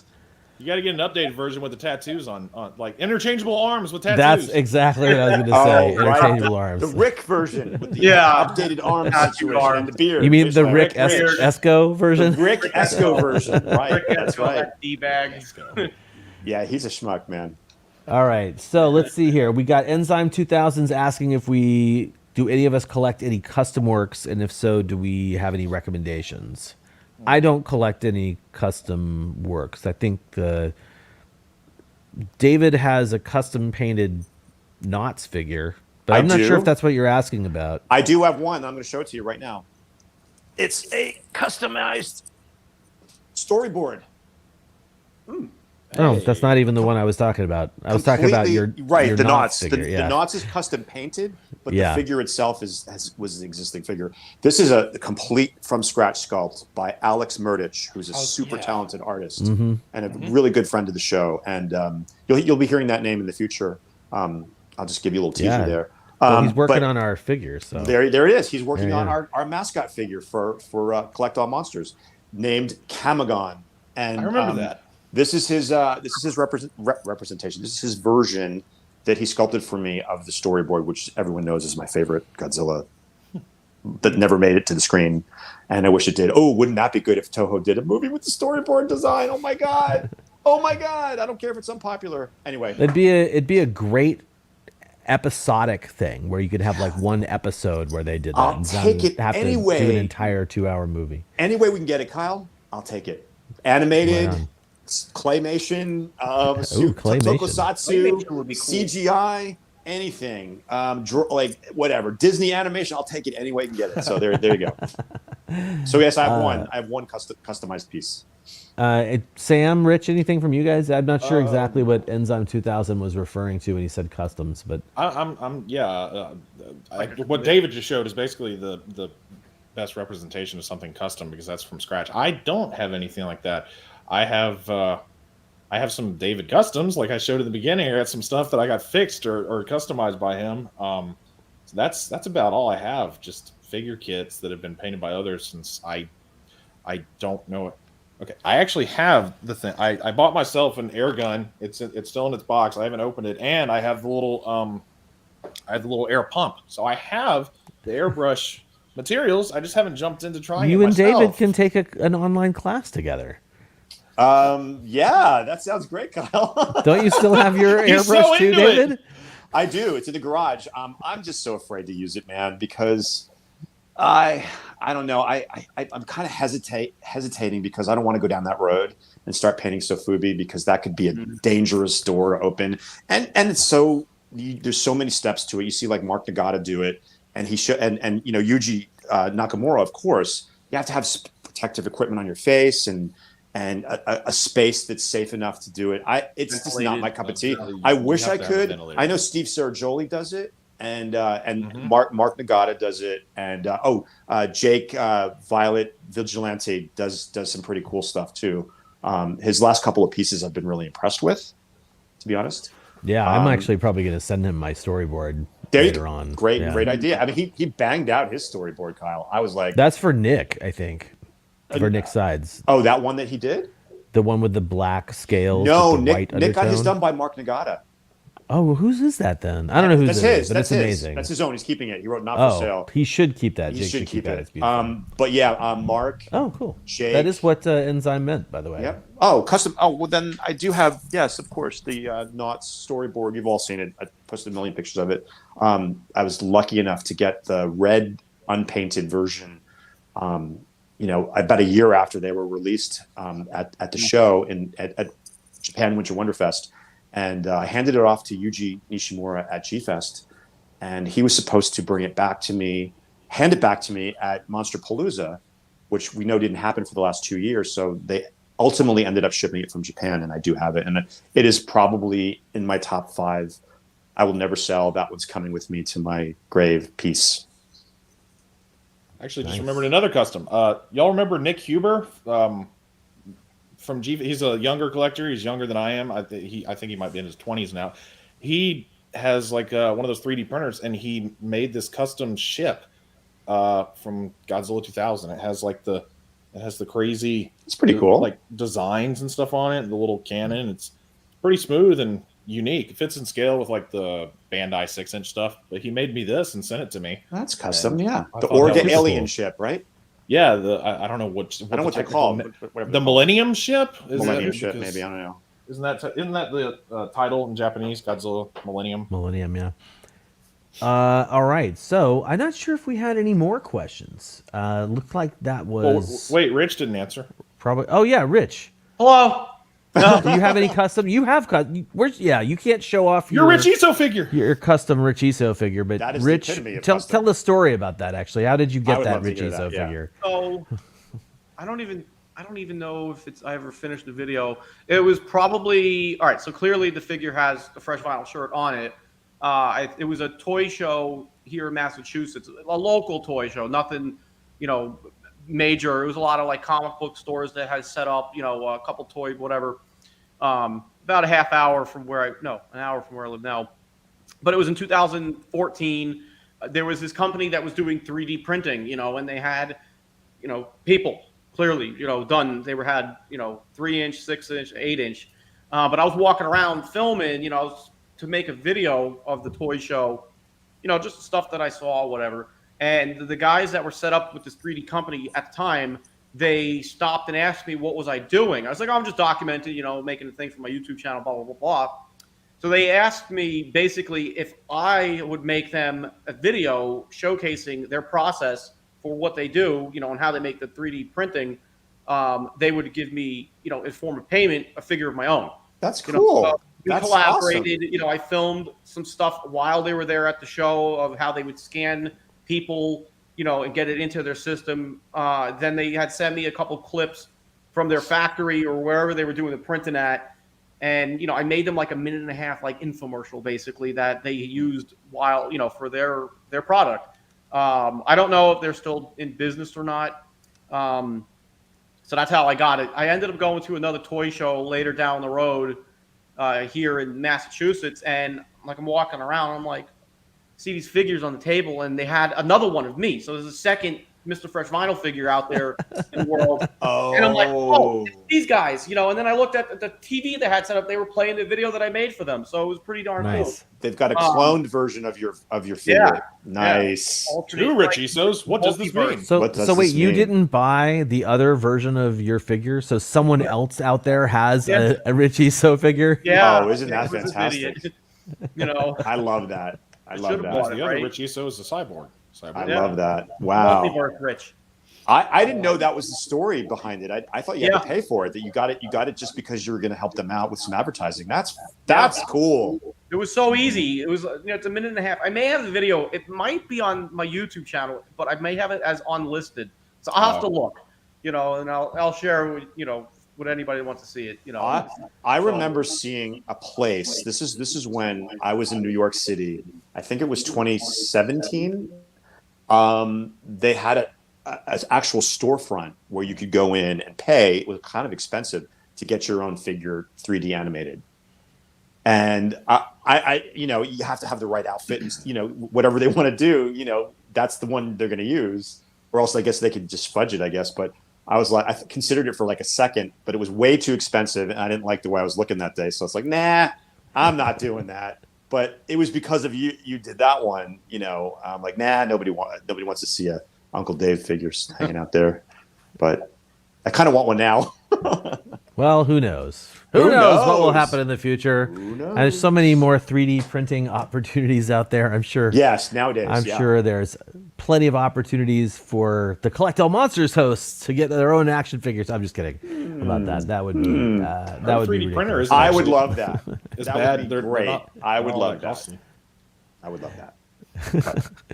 Right on. Well, I'm going to tell people who are watching live, all 34 people who are still watching live, thank you for being here. We are probably getting ready to wrap up. So if you have any last minute comments, last minute questions you want to throw at these guys, go ahead and pop those into the chat right now. And I know that we talked, there's a question earlier about what's the future of Fresh Vinyl Live and, what's coming up next for you guys in terms of collectibles and so forth. But I wanted to ask both of you, have you put any thought into this new system that we have, right? You guys use StreamYard. So for the people who are watching, Collect All Monsters, along with a number of other live streamers, uses a service called StreamYard. It's not a secret, but compared to Google Hangouts, right, Rich? The system that they have today is so much better, in my opinion, than what we had 8 years ago. So does using something like this, like for your live stream the other day, did that actually give you any kind of motivation to, or did you learn anything new that you were like, oh shit, I can do this now? That's cool. First off, do I have a bad echo? You did for a little bit, but it's okay now. It's okay. My computer it's pretty loud. I was thinking about it. So 2.5 hours into the show, I didn't hear it until just a little bit ago. All right. So no, it's fine. To the question, so we used to use Google Hangouts. It was kind of very barbaric in a way, on how the setup was. And I learned later on that, I could focus the camera, or on one person. That way, if there's background noise, it doesn't shift directly to wherever that noise is coming to focus on. I was like, darn, why didn't I learn that, sooner than later? Because we did a lot of stepping on each other audio-wise and talking over each other. And I remember in one of the episodes of Fresh Vinyl Live down the road, we were like, let's learn how to pass the mic type of thing. So we weren't stepping on each other, And I remember that episode, went really, really well. I remember that too. So using StreamYard the other night with me and Sam on like Fresh Final After Hours, I was like, this is nice. It works. Clearly I've watched a handful of your episodes live and caught some of the replay stuff over the last 2 years. I was like, that is a polished display, user interface that we have here. It's awesome to see, you got the Collect All Monsters logo spread out, the names. We're all 4 of us are on screen. You got a lot of control here. And then I was looking on Friday night. I was like, oh, I got to pay for the premium, features to do that. So it's like, and if I start doing Fresh Final Live again, I want to be polished. It's not I got to compete with Collect All Monsters, but it's so polished, of a show that you guys have because of StreamYard and just clearly the organization that you guys put into it, the planning and everything. Thanks for saying that, because we do. No, absolutely. I've said it, to a few people. It's a very impressive. polished show. Yeah. But I also will say it's almost unmotivating because it's a lot of work, and I'm like, I just want to get on and just shoot the shit, to have fun. But again, putting that motivation in, putting that work in, polished show. So yes, it is motivating, so like the thought of doing Fresh Final Live, I would want to be as polished as I can if I'm going to start doing videos or live streams again. It's no different when I do a regular video review.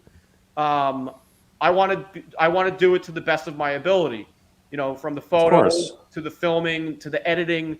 And the video that I've wanted to do for a long time is like a behind the scenes, like what goes into making a Fresh Final review. And it's a lot of that would be cool. I put a lot of work in. It's not just it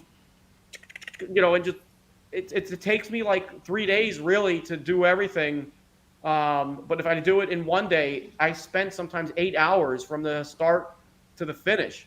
And it's exhausting sometimes. It's a lot of work. So I bet if I spread it out, over the course of 3-4 days, then it's not such a burden.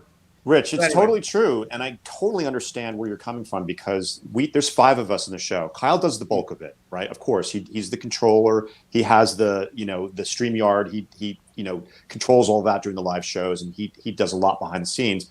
But we all have a part to play, and I can't imagine one person doing this on their own.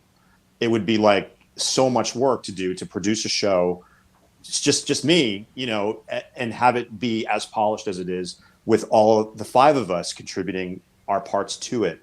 So I totally understand what you're saying about it's a lot of work because, I mean, like I said, I'm not going to... It's a crazy amount of work when you're... It's a crazy amount of work. I'm not going to pretend that Kyle doesn't do the bulk of it, but I do some stuff, Well, let me just, if you don't mind, David. Please, so go for basically, it.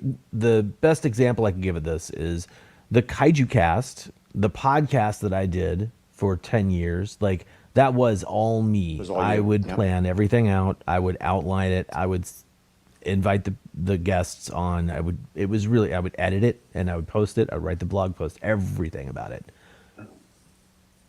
That was like Control City, right? And Lady Kyle even said like the Kaiju Cast was fun, but it wasn't as fun as Collect All Monsters because it was me being like, oh God, I got to do all this stuff. I got to get this next, and then this next, and then this next, and then all of that. I wanted to produce the best possible thing as possible as that I could, right? So for a show like Collect All Monsters, where David's mentioning like everybody sort of does something different, and I do a lot of work, but I don't do nearly as much work as I did with Kaiju Cast that I do for Collect All Monsters. And we still have a consistent show. We still have fairly consistent bonus broadcasts in the group and stuff like that. So for me, while I still do some work on the show, having these other people, that really, really helps me out because I can count on David to grab all of the Monster Showcase pictures that we're going to use at the end and label them. And then that's his job on the show. Like, it's his responsibility to do that. And the fact that he's there doing that, and the fact that the other people are doing their responsibilities, which is all still growing and changing too as the show does. It is. It's evolving. Yep.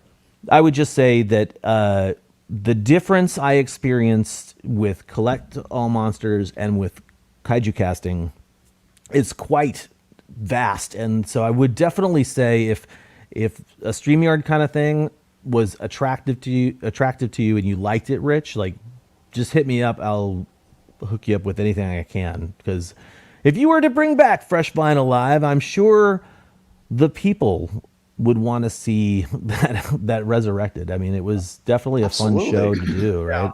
It has to be small. I just want you both to know that if I do it, you guys are not coming on. Yeah, We're no going to problem. war. Yeah. This is We're going to war. That's what I'm saying. We're My yard. definitely. It's like manufactured contention is where it's at. That's So, all good, man. You're going down, ESO. It's okay. No, I don't care if I'm on. I'll definitely be watching though. I told him I thought that I was think the have best. you'd have to collaborate, clearly. I thought the after Well, thing was as the Kyle best part said, about it. he's a real great resource to tap his mind for the StreamYard situation because he's been doing it so well, and he gets better each time he does it too.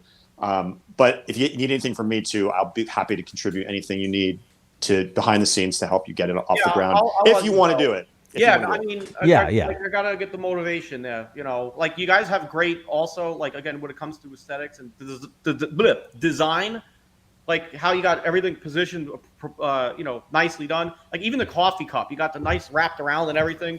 The one that I have. You mean this one? Yeah, seriously. Like my design, like I got to figure out how to make it look better on what is it? What's the T-Public or Redbubble? Yeah, where I got the stuff there. Shameless plug. You can get a whole array of fresh vinyl stuff, which is pretty cool. But no, you again, polished show you guys put on, very, very polished, very well organized. And it's like, damn, like that's everything like that I always imagined to do with Fresh Vinyl Live, but I wasn't super motivated to put all that work in, you know. Well, it wasn't there. The technology wasn't there. Number No, one. yeah. So when and I number two, you got to start somewhere. And we sort of piggybacked, some of the things that worked, some of the things that didn't work from Fresh Vinyl Live. And that's one of the reasons we wanted to showcase you today and Sam, because you were the pioneers of this format in our collecting community. And, the three of you right there were the pioneers of, getting the information out there to people who wanted more. And Rich, you said it so perfectly. They wanted the party at G-Fest to continue on throughout the year. And all three of you have done that, in various different ways. And now I'm doing it my part, being a part of Collect All Monsters. And I was a part of Fresh Vinyl Live too. Absolutely. Right from the beginning, literally. So I think that this is a very important thing to do today. And if nothing comes of this, maybe we motivated you just a little bit to get something new going on so we could see some more awesomeness come from you. And Sam, that goes for you too. Yeah. I would love to see you do your videos again because thank you. They make me want to pee my pants. And getting myself back into shape to be able to be ridiculous on camera again has been an important thing for me. What did Kyle say? The self-deprecating thing is you're great. You look great. Who cares? I've lost. We all are who we are, and I think we're going on almost 3 hours. So why don't we? Yeah. That was kind of a nice segue to sort of tie it all up. I think. Thank you all for joining us. How many people we still got? We got a lot of people watching. I still got 30 people watching. Now. 30 people watching. I mean, we droned on for almost 3 hours, and Chris Hill says we all want David peeing his pants. Oh, okay. Well. Okay, Chris. You opened yourself up to that, dude. I certainly did, and I don't even know how to respond to that. But anyway, the bathroom is right over there. I'm good. What a great way to end the show. Yeah, really, right? Let's all just go ahead and pee our pants for everybody out there. But anyway, Sam's funny AF, and so is Rich, and we all got so much out of those videos back in the day, and maybe we can revisit the old ones and hopefully see some new ones in the future. Absolutely. Yeah, there's gonna be new stuff. I'm definitely got a couple of reviews that I know I'm definitely gonna do. That Attack Peter 64. Yeah. Yeah, that's happening. I have to talk about it. And please, both of you join us next weekend for the Takarada Memories, because you can either say a different one, Rich, or you can reiterate the one you just said. And Sam, please come, because we're inviting people to come on and tell their stories. What do they do? And their memories. We haven't really. I haven't picked a day yet. I got to figure out if it's Saturday or Sunday, but it seems like the feedback I've been getting, Kyle, and I've been meaning to tell you this, is Saturday seems like a better day for most people for whatever reason. So Leslie already has another stream thing. I just want to make sure that he's not doing that. So I need to check with. First, we got to make sure our co-hosts could be there. Of course, we got to make sure that it fits with their time schedule. But yeah, we'll be posting some information about that early this week in the Collect All Monsters Monster Collectors group. And I think if you guys don't mind, I'm just going to go ahead and wrap this whole thing up. Please do. Samson West, Rich Eso. Thank you guys so much for being here. Obviously, we've been friends for a long freaking time, and it's it's really great to have you guys on here, and great to talk about our old memories, reminiscing, and so forth. I think David had a killer idea at the beginning of the show when we were sort of reminiscing about old times. Let's post some cool stuff in the Collect All Monsters Monster Collectors group. I had all those screenshots that I couldn't get to work here, so I'll post some stuff up there. That would be awesome. I've got some stuff too. And maybe I'll post some more stuff from the Osaka trip as well. Oh, anyway, please do. We'll populate the Collect All Monsters Monster Collectors group with some cool stuff related to what we were talking about. Fresh Vinyl Live, Rich Eso, Samson West, David Dopko, all 30 plus people watching. Thank you guys all for being here. This is where I'm literally wrapping up. We will be back for, like I said, the Akira Takarada Memories panel group stream in our group. And then next month, I believe, the second weekend of the month, which I should probably just open up. Let's just, I don't know the exact date. Put it up to guesswork. April. Oh, right. I should know this because it's days before I move. April. Oh, right. That's right. I think April 12th Life event is what April we said 12th. the next I episode think is. that sounds familiar. That sounds really familiar. April 12th. And remember, guys, there's plenty of time to do your Monster Pranks pictures. So far, we're getting some really good ones. I'm expecting Samson to do some good ones. Rich already did a perfect one that I love. He didn't put the hashtag on there, but that's okay. Yeah, I did. You did? The 16th. Okay, sorry. April 16th. April That's 16th. what it is. April 16th. Monster Pranks. This is going to be a fun one. I'm having fun with it. I'm doing my own Monster Pranks. Kyle, you need to do one, actually. I need to see Monster Pranks from you. I just need to pick which monsters you behind me. You don't have much monsters to choose from. Sorry, I forgot about that. But yeah, Monster Pranks, hashtag Monster Pranks. Next, you can win yourself one of these mugs. That's right. Bam! Looking at my Ebira right now with his big pinchy claw, I'm kind of coming up with something in my head right at this very moment. There you go. All right. Right on. Well, thank you guys all for being here. Thank you for taking part in this Fresh Vinyl Deep Dive Live. And we will see you for another episode. Until then. Oh, I should do it. Fresh Vinyl. That too. That's what we should do. Bam. But, our planet may be doomed, our Earth devastated. The monsters are in revolt and civilization is in chaos. We must unite and collect all fresh vinyl. Oh, I did a different thing. Fresh vinyl. Bam. See you guys.